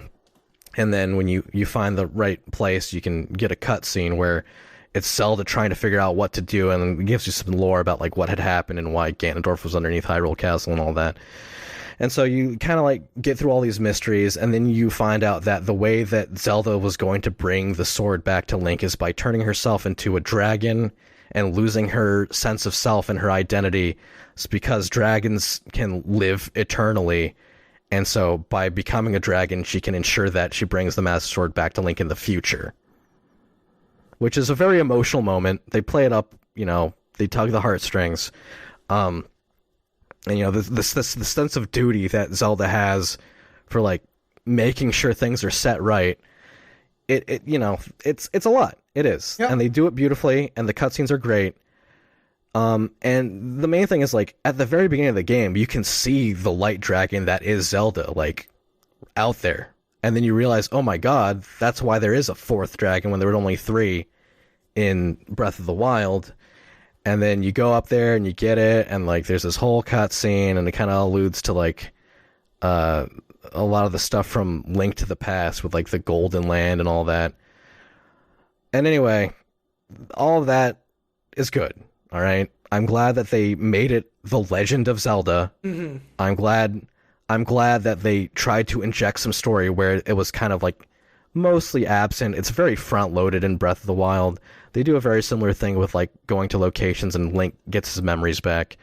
But, it's all very like things you would be able to piece together in Breath of the Wild, whereas it's more of a mystery in Tears of the Kingdom, and it's a lot more dark and weird. It's definitely more explicit in Tears of the Kingdom also. The like photograph stuff in Breath of the Wild, I tried to engage with it a little bit, and it was just like a little too awkward and didn't give me enough payoff to make me want to continue. Yeah. And all of that aside, like talking about the story, the story is going to be one of those things that's going to be explicitly different just because it's a new game, right? Yeah.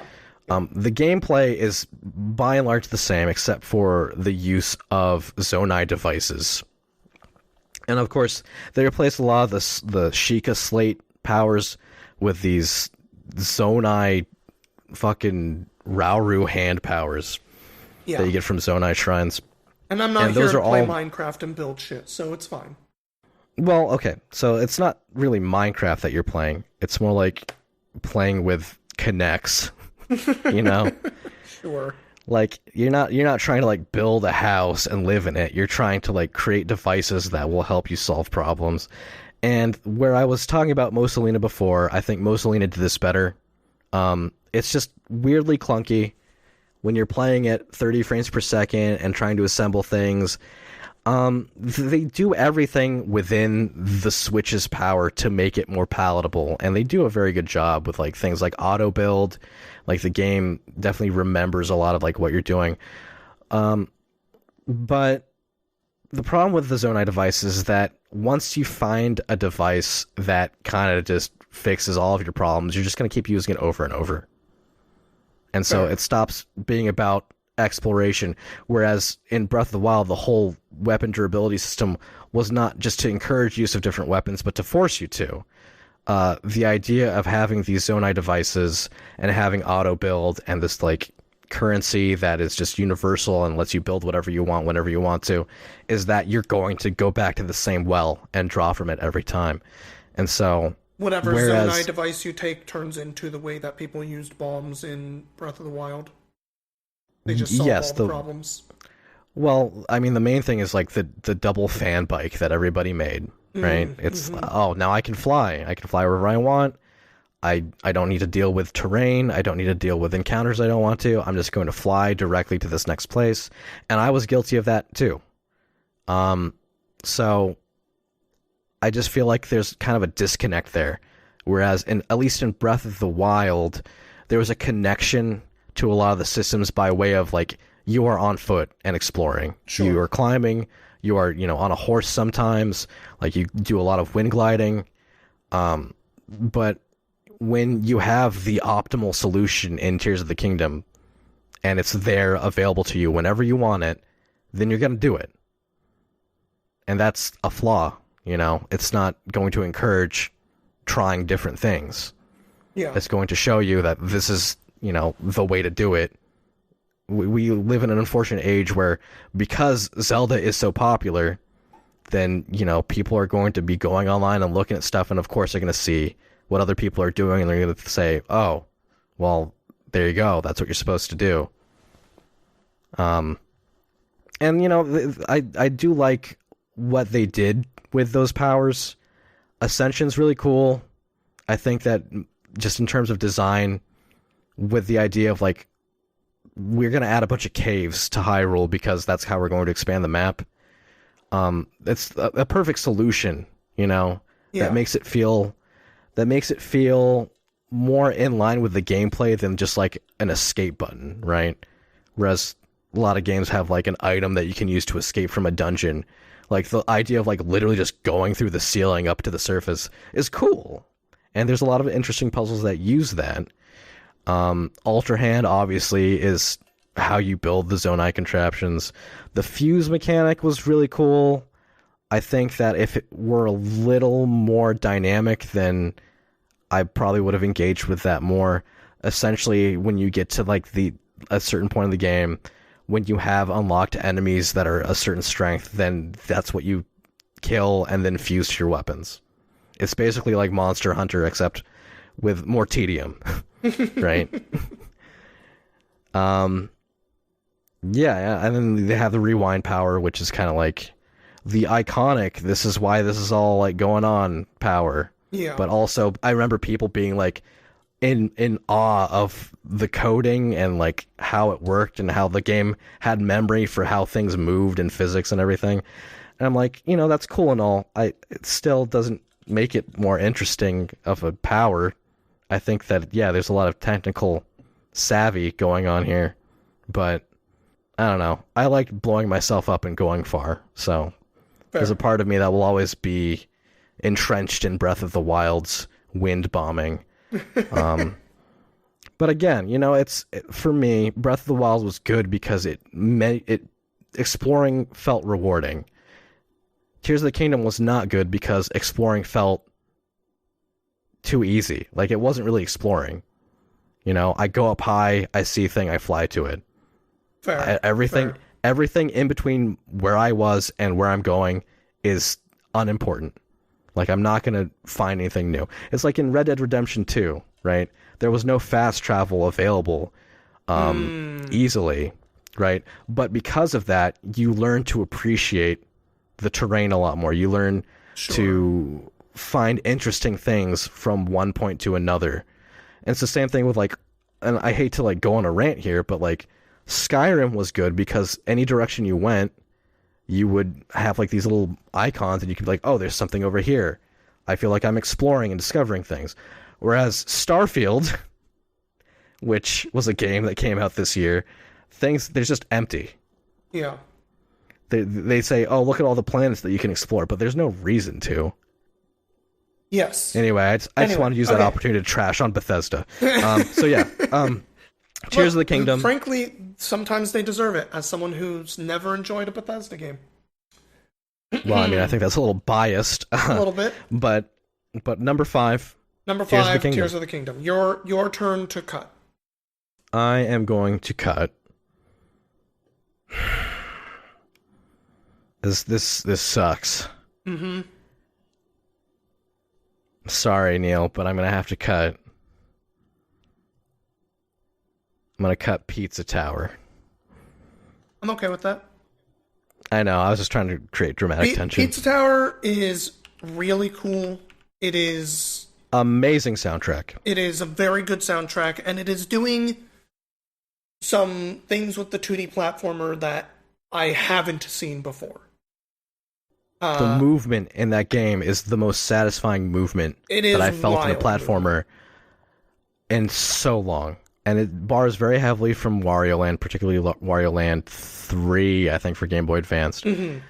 Especially with like the grabbing and dashing and wall running. And actually, the wall running is more like from the fucking Tiny Toon games from Super Nintendo. But it's just the expression of the sprites, the style, like everything is just so cohesive. The satisfaction of like learning a level in and out so that you can do a second lap with the timer still going, and having that music change from something that's anxiety inducing to something where like you feel powerful. You know, everything just felt like one really, really well thought out package. And there's a reason people wanted that game of the Game Awards, and it's just a travesty that even though it got nominated through brute force, of course it didn't win, because later I found out that like most of the decision making isn't left to people voting. It's left to some panel, and obviously they didn't respect the game enough to put it on as a nominee to begin with. But anyway, game is amazing.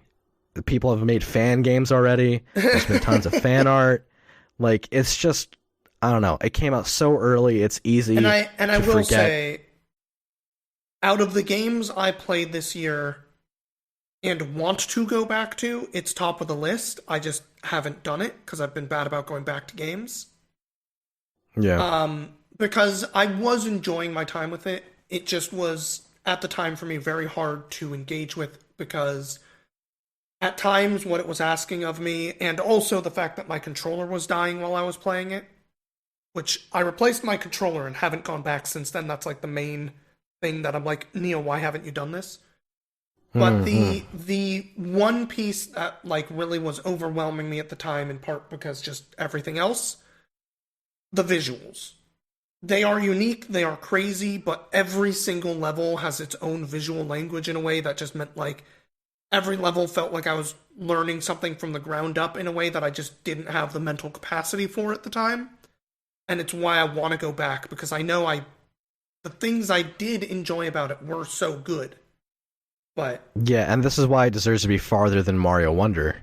That's fair. Because that's fair. Each level did have its own gimmick, but rather than it just being like some crazy psychedelic trip, like it's meaningful for the gameplay. And boy, was that game, it just feels so good, Neil. Yeah. Like, and it's not, so half of it is learning the level, right? Like, you're expected to go through that level one time and like learn the ins and outs, find all the bonus stuff, and then when you go back to it, it's about execution and planning. Yeah. And when you have that down, it just feels just amazing. And in a different time in my life, the speedrunner aspect of doing that, I think, would have hit me harder. Could you imagine this game coming out right after Dust Force? I could, and I would have been way more into it. I could imagine this game coming out like when I was doing speedrunning with Yoku's Island and be like, oh shit, this is a game that's going to reward speedrunning in a fun way. But yeah. Anyway. Next up, it's gotta be Street Fighter 6. It's gotta be Street Fighter 6. It's gotta be Street Fighter 6. I want to sing some praises for no other reason than how successful it was as a launch. After the miserable Street Fighter V launch, which you and I were on the side of, it's not as bad as the rest of the world thinks, but we could still see the issues. Street Fighter 6 came out with a... Neil, I do want to remind you that this is the last game that we've both played. I know. We're going to come to blows if we don't let this become Game of the Year, okay? I didn't play Armored Core. You didn't play Void Stranger. We're not going to worry about that yet. It has to be Street Fighter 6. Okay, all right. Street Fighter 6 then. But I want to say first. Okay. It came out with a full-fledged single player that is like actually a full-on game. Whether or not we think it's amazing isn't really the point. The fact is, it is there and it is doing something that other fighting games aren't, and that's fucking cool. It brought so many people into that game. Mm-hmm. Whether or not they stayed with it is another thing that I can't make any quotation on because I don't know what retention is for that game. But, oh my god, did I see people online, content creators that I would never have expected to be playing a fighting game, playing this game. Yeah. And the thing that is maybe the funniest to me is I really didn't spend very much time with this game compared, like, in my own head, compared to the way I normally engage with fighting games. And it was still my most played game of the year. Yeah, this past year has been difficult, Neil. Yeah, but it was still my most played game of the year, which is shocking in some ways. Sure. All that said, this might be one of the most balanced and like thoroughly thought through feeling games on vanilla that I've ever played as far as fighting games go. Yeah. None of the characters felt. There are definitely characters that are better than others, but none of them feel so extremely better that it's like, why am I playing these other characters? Um, the general systems feel really good. The drive system in general feels really good. Uh, it's just all around a really, really solid fighting game. I mean, what else can you say? Uh, we came off Street Fighter V for how many years? We were playing Street Fighter V. I want to say it came out in 2015. Yeah, so it's been a bit. Like, that game has been put through its rounds, been updated, been changed, systems been added and removed. You know, it was basically under scrutiny for the entirety of its run. So for a game to come out and feel so cohesive, but not only that, but also have all the features that you would come to expect from a full release, and also just improve on just the personality of what that game is. Mm-hmm. Like, when you go from like Street Fighter 3 to 4 or 4 to 5, you know, it's like, sure, you know, this is the characters, they look a little different, you know, they're still the same characters, but it's the context that it reinvents a lot of the personalities, right? Like, you know, I went from like thinking Luke was the stupidest fucking character in Street Fighter 5 to actually kind of liking him, regrettably, in Street Fighter 6. He really does suck in 5 so much. He looks so dumb. But yeah, you seeing them in and out of, you know, fighting, you get to meet the characters and learn about them. They text you, you give them gifts, you hang out, you go watch a movie, you go join a dance class together. You know, you learn about the characters, and there is so much more personality, like in visually and in terms of the writing, just overall. Like, these are character driven games. You know, fighting games are always about the characters. Yeah. And so it's one thing to nail the design, but to be able to showcase so much of what these characters are about, whether or not it's like as blatantly a caricature as you might expect, or there's more to it. Like, you need to showcase that. And they did that with 6. Yeah. Okay. We have 2 games left. I don't know how we're going to deal with this, Neil. We have Armored Core 6, and we have Void Strangers. Stranger. 1, singular. Sorry. Void Stranger. Stranger. All right. I'm just going to tell you why Armored Core 6 is my number 1. Okay, sure. So the reason why Armored Core 6 is my number 1 is the only other real experience I have had with an Armored Core game was Armored Core 2 when I was probably like 13 years old. Uh-huh. And let me tell you, fuck that. I was like, hell no. I didn't even know what FromSoft was, let alone that they had this series. Everything about it felt terrible, arcane, something I didn't want to engage with. Mm-hmm. But it's had a lot of iteration. I'm a fan of FromSoft now. So Armored Core 6, I was like, okay, you know, we're going to give it a real shot. The action is paced pretty much the same pace as Sekiro, which is one of my top games of all time. The way that it engages with customization had me engage with customization in a way that I never really do in other FromSoft games. I tend to be I find my build, I stick to it, and force it through. And this game made me go, I'm going to make so many fucking mechs. And funny enough, a lot of the most memorable characters of the year for me are from a game where you never see any of their faces. It is a fucking radio play. I'm not totally sure how they pulled all this off to make it so good for me. I mean, there was a lot of hype for this game. There was a lot of hype, but it just delivered so well. Like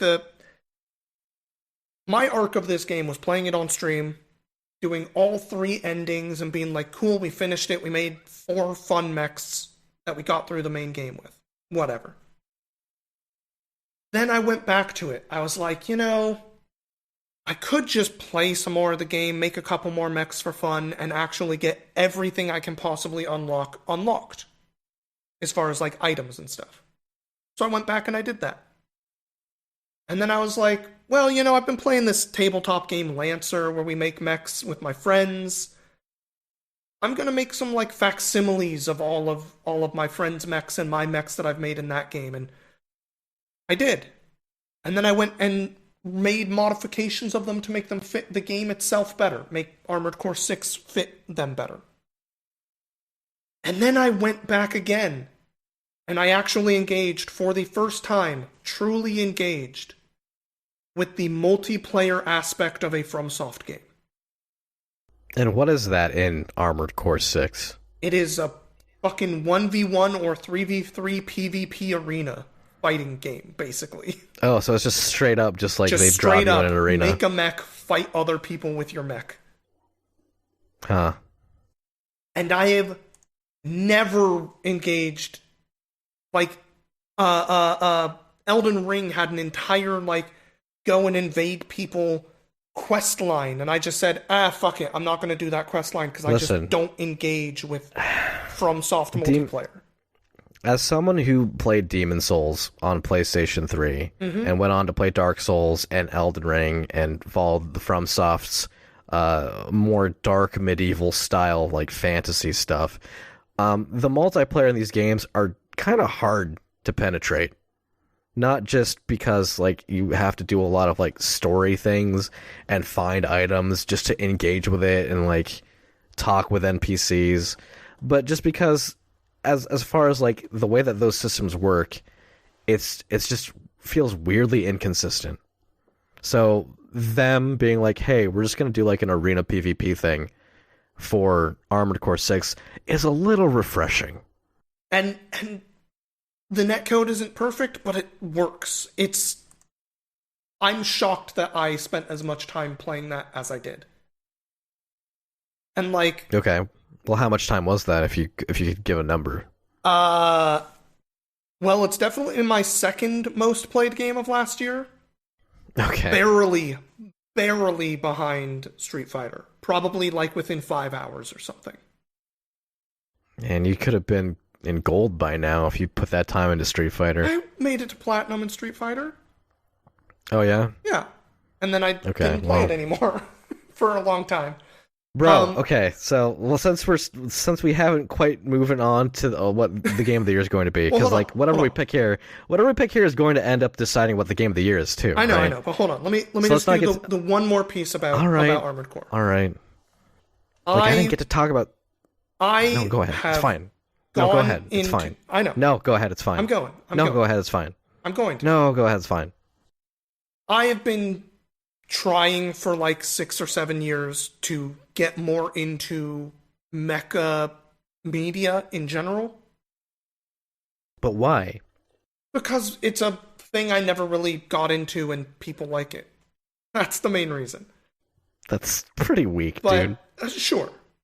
It might be weak. People like it. I want to know why. Yeah, and so I engaged with it. That's like why I played fucking Dark Souls, is because people said it's good, and I was like, I need to understand why people think this. Have I told you my Dark Souls story? Yes, but it was long enough ago that I don't fully remember it. But anyway, look, the I was peer pressured. The theming of Armored Core 6 actually works really well in a lot of the theming of a lot of other mech media. Like, it really does fit in, and it's a good version of one of those where, you enter this world, you get the moniker of Raven, you steal it, and the moniker has a history of being like the pilot who ends up having some kind of flag that, in a metaphorical sense at least, they are flying of freedom. They are making choices that go against kind of everybody in some fashion. And, Okay. and one of the things that's kind of incredible about this game is, it doesn't necessarily feel like you have a lot of choice. You have Walter the handler telling you to do things. You get this other voice in your head, Air, telling you to do things.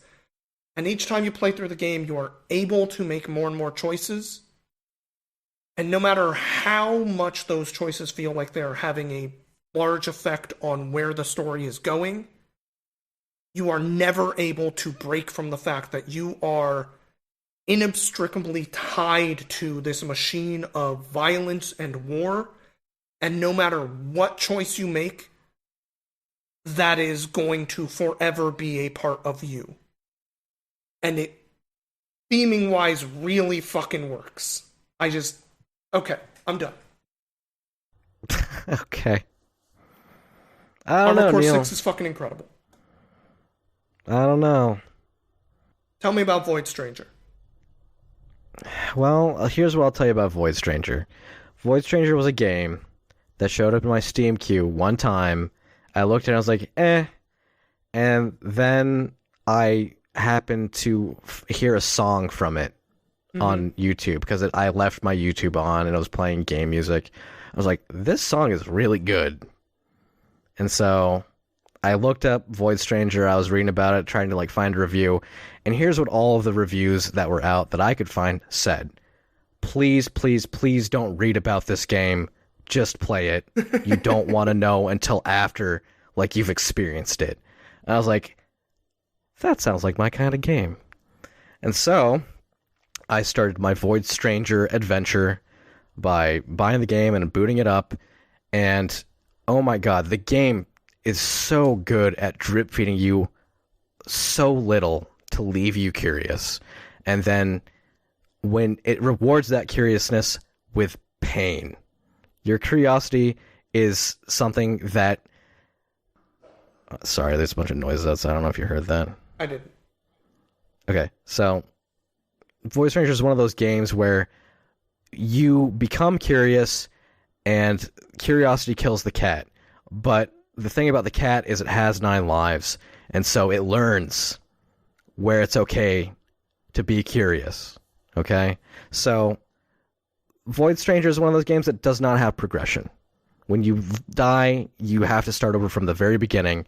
It's not a roguelike, so all the puzzles will be the same, and you start to almost see patterns automatically. It's almost like The Witness, right? Where it has a language, and by analyzing the screen, you can kind of already know what it's trying to tell you and what you need to do.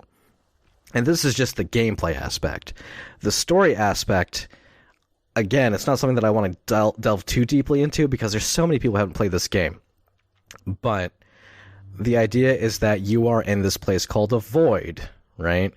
And your character doesn't remember anything, but you do know that your name is Gray. You are a woman named Gray, and you've entered into this void for who knows what reason, but you find this staff that basically lets you do the same thing that you learned to do in Anodyne, where you can pick up tiles, right, and place them. Yeah, after you beat Anodyne. Mm-hmm. And so this starts out as a pretty simple puzzle game, but as you start to develop an understanding of just how you can use this power in different ways, you start to discover that there's way, way more to this game. You start to peel back layers, and then in doing so, you gain access to different things that may feel like progression, but the reality is it's not progression. It's just you being smarter, okay? And I'm going to give you a pretty spoilery example, and I'm going to try and keep it as vague as possible, because this is going to be something that I want you to discover for yourself. And so there's an item that you can get by understanding a glyph very early on in the game. And by interpreting that glyph and applying the gameplay in a way that is a little meta, you can access a secret room that gives you an item that lets you talk to items. And you find out that there's more to the void in terms of what's actually in there. And then they start telling you different ways to interact that you wouldn't have thought of before. Okay. And so it becomes a game not necessarily just about solving puzzles, but about discovering the puzzles that you didn't know were there. And so It does sound good. So I think that if I were to compare this to any of the other games that we're familiar with, certainly The Witness, Tunic, it's just so cryptic, and when you start to understand the language of this game, it's like this is a different game than what I thought I was playing. And oh my god, what a hidden gem. I don't know, like in another universe I would not have played this game, but it has quickly become one of my favorites. Okay. Well, here's what I'm going to say then. I will let Armored Core 6 be number 2. But why? Why concede? Because I trust you, and we've been doing this a long time. Not that I don't want to have a fight, but we've been doing this a long time. Even if this is episode 1. Sure. We've been doing this a long time, and because we've been doing it a long time, we both have a pretty fucking good idea about some stuff that we both like a lot. And so bringing up things like The Witness, I got some problems with fucking Jonathan Blow, but the game itself, really good at the thing it's doing. You're bringing up stuff like Tunic, which was fucking excellent last year. I still think about that game regularly. Yeah. And so if you're invoking those kinds of games, I'm willing to trust you to the point of saying, even if it wasn't my personal game of the year, it would have been on my top 5 if I had played it in a way that makes me say, I'm okay with that being number 1. Armored Core is number 2. That's fine. My game of the year, number 2, I can live with that. I think ultimately the thing that I would state about the situation is that I'm probably less interested in Armored Core 6 than you are in Void Stranger now that I've talked about it. That's probably true. Plus, it's a cheap game. Not expensive at all. Neil, Matt, I think that's how it's got to be. I think Void Stranger is the game of the year. Okay. The audio games podcast game of the year, Void Stranger. And let me just add a little bit more seasoning to this particular game of the year. Okay. One of the most brilliant things about the situation that Void Stranger has is that there's just not a lot of information available online. Like, if you really dig, you can, find some guides for certain things. But the community itself has remained tight-lipped because they value that sense of discovery so much. So it feels so much more natural. It's an experience that, as people who played games before the advent of easily accessible information, it's just, it brought me back to something else. And games have to be so cryptic to do that nowadays, Very true. And with games like Inscription, you can find everything that's there has to be about that game online because it's just very popular. But when the game's not popular because nobody is fucking playing it, that's why it deserves Game of the Year, honestly. I'm locking it in. Boom. Our 22 games of the year listed in order. Wow. Look at that. Look at that. You can't because it's audio games. That's okay. It's an audio podcast. Matt, can you read off the list for all our beautiful listeners? All right, from the bottom up. Number 22, Super Mario RPG, the remake. Number 21, Metroid Prime Remaster. Number 20, F-Zero 99. Number 19, The Murder of Sonic the Hedgehog. Such a dumb name. Number 18, Diablo 4. Number 17, Monster Hunter Now. Number 16, Bread and Fred. Number 15, Halls of Torment. Number 14, Wild Frost. Number 13, Hi-Fi Rush. Number 12, Knuckle Sandwich. Number 11, Mosa Lena. Number 10, Wolong, Fallen Dynasty. Number 9, Resident Evil 4 Remake. Number 8, Bomb Rush Cyberpunk. Number 7, Mario Wonder. Number 6, Baldur's Gate 3. Number 5, The Legend of Zelda, Tears of the Kingdom. Number 4, Pizza Tower. Number 3, Street Fighter 6. Number 2, Armored Core 6, Fires of Rubicon. And number 1, Void Stranger. All in all, pretty fucking good list, actually. This year was a good year for games. Not a good year for game makers, but yeah. Not a good year for game makers, not a particularly great year for necessarily people playing games. But a lot of good games came out. We've been going for 2 hours. Yeah. I have stuff to talk about.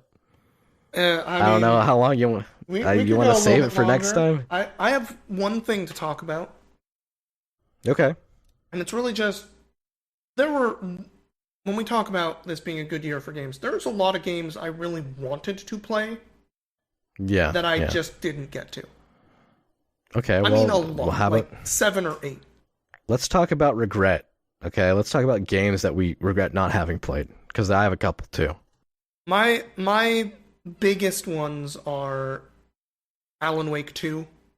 You wanted to play Alan Wake 2, huh? Wildly badly. I liked Alan Wake 1 way more than I expected to, and I liked Control way more than I expected to. I really want to play Alan Wake 2. The reason I didn't, my computer's not good enough. I'm hoping to fix that in the early part of this year. Okay, well that's good. I know but other that than that, there the Game are Awards, a few others. The Game Awards certainly seem to be on the sides of Alan Wake 2, so... True. Was nominated like in every category. It's almost like the people who sit on the board that nominates games like really liked Alan Wake 2 for some reason. I don't know. Almost. Yeah. Okay. Well, I have Dave the Diver. I bought it like during the holiday sale. I just did play it and just never got to it. People have been talking praise about that game since it came out. You know, I was recommended it personally by some people, and it was on sale, and I was like, I'll grab it. I just haven't played it. Oof. I'm sure that it probably would have done well on that list had I actually played it, but being the uninformed plebeian that I am, I can't really speak to it. And in the same vein, Cocoon. Yeah, Cocoon's all real high on my list of fuck, I never got it and got to it. I almost got Cocoon instead of Void Stranger, but Void Stranger was cheaper. Wow. And I was like, oh my god, I'm glad that I got Void Stranger. I mean, Void Stranger is now on my list, so... Please stream it. Please, I want to see. I will look into that. But yeah, a couple of my other big ones were Cocoon, like you said. I want to check out Viewfinder pretty badly, whether or not it ends up being what I wish it was. And Lies of P. People talk about Lies of P being really good. Yeah. You know, I was almost attributing Halo Syndrome to that game. Halo Syndrome being the fact that it's one of the games available at the time makes it kind of elevated beyond what it actually deserves. Sorry, Halo fans. And, you know, Lies of P was a game that came out when I don't think there was a lot else going on. So I felt like everybody was talking about Lies of P just because it was the only game that had recently come out. But it seems like it has endured the scrutiny.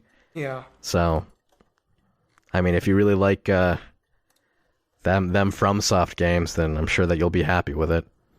Fair. Closest thing to Bloodborne for PC, from what I hear. That is a big part of why I want to check it out, is because Bloodborne is like kind of the one I haven't played because I never have a PlayStation. And I've played it a bit, but I've never like played through it.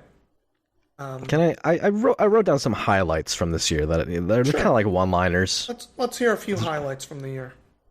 Okay. Nicki Minaj is in Fortnite and Call of Duty now. I'll admit I didn't realize she was in Fortnite. I knew about the Call of Duty one, but No, she had like a whole concert in Fortnite. oh boy. Twitch has ended its service in Korea. Yep. That's crazy. E3 is finally dead for sure. Fully dead. They have announced it. It took what, 3 more years than we originally thought it would, maybe? Yeah, but we were on the money. Yeah. The writing was on the wall since like 2017. I mean, we've had a Mario movie come out in the same year as a Tetris movie, in the same year as a Five Nights at Freddy movie. You know, the games really are, they're like a frontier for people who like to make money. There's certainly been people who have been in the industry who have been looking at it as a cash cow for a while now. That's what AAA games are. But now we're starting to see like people from outside that sphere like trying to dip their hands. And I think that kind of like made the Game Awards what it was this year. It felt like kind of like a self-indulgent thing in a really gross way. Just Fair. like let's look at the prestige of things. It's just like, okay, but can you please let the developers talk about their game for maybe 2 more minutes? Accept their award. But no, we want to throw it to, you know, fucking Matthew McConaughey. So we can make a pew pew pew joke. I say with a question mark. Yeah. But what else happened? Oh, we have a sunsetting on Charles Martinet as Mario. True. We have Lord of the Rings Gollum came out. That's, you know, I wish I played that one. I don't. Would have loved. Apparently, it was fucking so bad. Would have loved to throw that at the very bottom of the list, like unabashedly. What else? I don't know. I guess that's it. I mean, we still don't have Silk Song. Just as an update for all those of you who don't realize yet, but Silk Song is still not out.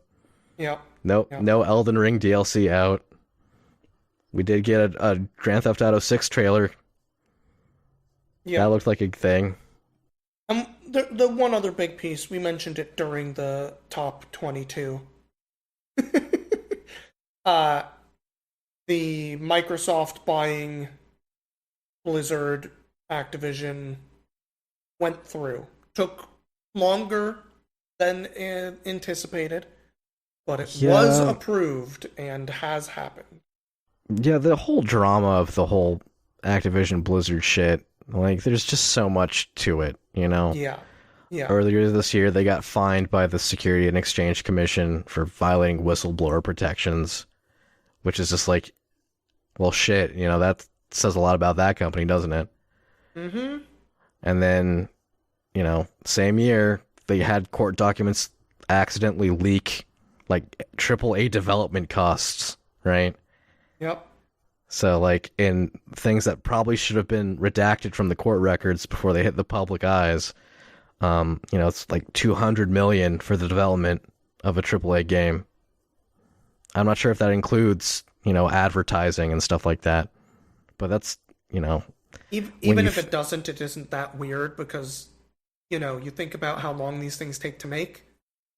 5+ years, and then you think about how many people work on them. It's like the salaries for those people over 5 years is already like hundreds of millions of dollars. So, okay, so just to give an idea of scale on money in video games, I actually put together a little bit of a little deep dive. Oh boy! So it's a shallow dive. It's a little deep dive, so it's a shallow dive. But Diablo 4, the latest Diablo game, in a month made about $600 million of revenue. Okay? Assuming it's comparable to the cost of Last of Us 2, which was a little more than $200 million, that means that they made $400 million on that game, right? Yeah. Roughly. When they got fined by the Security and Exchange Commission for violating whistleblower protections and investor disclosure laws, you know, they didn't give proper information to the people who were investing in Activision Blizzard and were therefore charged for it. They were fined $35 million. Mm-hmm. Which is to say, chump change. Slap on the fucking wrist. Right? And then Dwarf Fortress released December last year. Or not December last year, but because it's 2024 now, but December of 2022. In a month, Dwarf Fortress made $7 million. Which is great for an indie developer. You know, obviously they're able to fix a lot of their financial situations. Yep. It was 2 people, and they had been doing it basically for free for years, and so they made $7 million in a month.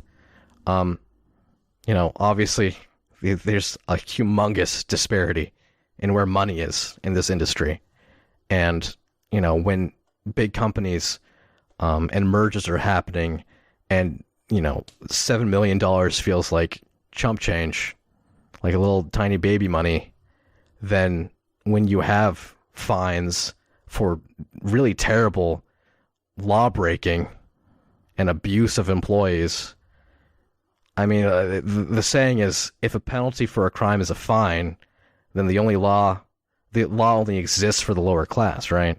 Mm-hmm. Because this is things they can afford to do. So, anyway, I hate to leave it on that, but that is kind of like a humongous highlight of this previous year. Yeah. Knowing that Microsoft has now acquired Activision Blizzard. I mean, the other big piece that we kind of didn't talk about, as far as we mentioned it. Great year for games, bad year for developers. Last year was, I believe, we hit the 10,000 jobs lost mark from just the amount of layoffs happening across the industry. Yeah. A lot. And it's continued into this year so far. No, there has been no shortage of cuts. Yeah. It's real rough, and it is hard to celebrate games when that is what's happening to everyone who makes them, but... Well, again, it's one of those things where, like, you look at the development costs, $200 million, and you look at the profit, $600 million, and you look at how much developers are making, which is not the difference. It's like, well, you know, this is clearly not about equity. This is about growth, quote unquote. Yeah. Right? And one way to grow is to cut expense. And it feels like they're a lot more willing to cut from the bottom. Don't you think, Neil? They always are. And it's super frustrating because when we think about how many people are fired to make up for 1 year of pay for the executive who's making, you know, $150 million a year. Yeah, that's cutting pretty big into those 400 million profits, isn't it? Compared to the maybe 100,000 your regular developers are making a year. Maybe 100,000. You know, this is starting to feel like the old podcast, Neil. That's okay. It's a new podcast, and I'm going to prove it. Okay. Because, everybody, if you want to reach out to us, you can email us at audiogamespodcast@gmail.com. Oh my god, that's weird. That's weird to hear. I know. Like, questions or just comments, you can email us there. That's so weird. It's like finding out that Post Malone bought a Lord of the Rings Magic the Gathering card for $2 million. Did he seriously buy the fucking... That's the One Ring card, isn't it? He's the one who bought it, yep. Post Malone. Jesus Christ. Posty, come on, man. I mean, who else is going to buy it? I don't know, somebody who likes Magic? Post Malone likes Magic. Post Malone likes Pokemon. You're telling me that someone goes to a goddamn Friday Night Magic or whatever at their local and Posty's popping in? Come on. Maybe. Come on. It depends where the local is, I guess. I don't know. I don't know about that. He's certainly not going to be playing that card. It's been graded. Fair. He's got to put a proxy in for that one. All right, Neil, let's take bets, okay? Silk Song, this year? No. God, no. I got a good feeling. I'm gonna say 2027. You think 2027? Yeah, give it a full decade. Shit. But what are they? They're running on fumes, man. They got to put something out. All right. Well, If it comes out this year, it's going to be December, and I'm going to have to eat my hat and be unhappy. yeah, I know. December's a weird month for that kind of thing, though. Yeah. It's almost basically the next year. All right. Anyway, we've gone on far too long. Thank you for listening to the first episode of the Audio Games Podcast, the podcast about video games that has no video. If you're following us from the Part-Time Gamers is still kind of a thing. I mean, if you want to think about it, like audio games is like the podcast component to the Part-Time Gamers. Like, we're not abandoning the brand. We're just trying to figure out a way of like getting it fresh, you know? We gotta make it fresh. We're starting new. We had a humongous break. Just trying to jump right back into it would be weird. And besides, it is a new year, right, Neil? Brand new year, 2024. The optimistic, Neil? This is the year of the dragon. I mean, okay, to be entirely fair, my year started out pretty decent so far. All right. I went to work on the first day of the new year and had an email that said, you're getting a 3% raise. All right. And I was like, I've only been working here 3 months. What? That's I didn't know I was even every eligible month. for this. What's going on? Hey, you know what? They add 1% every month. Soon you'll be buying $2 million Magic cards. Oh, that would still probably be a good 25 years, maybe. I don't know. It's exponential, right? An extra percent every month? Oh, it'll probably be still more than 25 years. I don't know. It'd be a lot. We're not good at math here. No, math's too hard. It's been a long podcast. I can't math no more. Yeah, I mean, I couldn't math before, but certainly not now. Yes. Thank you, everybody. And I'm probably going to make like a stinger type thing for the end of this that's like, hey, here's our music and stuff. But, we don't have that yet, so... yeah. Okay. Bye! Audio Games is hosted and produced by Matthew Lane and Neil Jimenez. Our theme music is Recharging by Gooset. If you'd like to reach out to us, please email us at audiogamespodcast@gmail.com.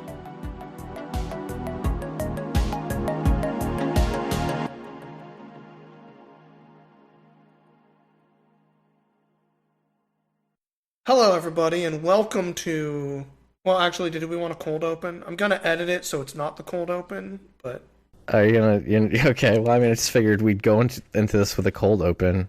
Because cold open... We're changing it up. Cold opens are going to end up me just probably cutting them out and putting them at the end or something. Really? Is that what we wanted to do? Look, since we're changing it up, I figure we should try and make ourselves... I feel you're making an executive decision here, Neil, and it's not one that... Okay, well... Listen, some people like them cold opens. I like the cold opens, but I feel so like... stuffy if we just go straight to it. Totally. I understand, but the thing is... I gotta unwind a little, man. I gotta get my sea legs back. I hear you. We're on a boat. Yeah. And... unfortunately, it seems like the prevailing, hey, how do you make a boat sail well, is you start off with, hello, here's the podcast, and you introduce yourselves, and then you can fucking banter all you want. Oh, really? Apparently, if you, don't start with that, people, quote-unquote, maybe the broader audience that we have not yet reached might be like, the fuck is this? You've been doing some studying on this, huh?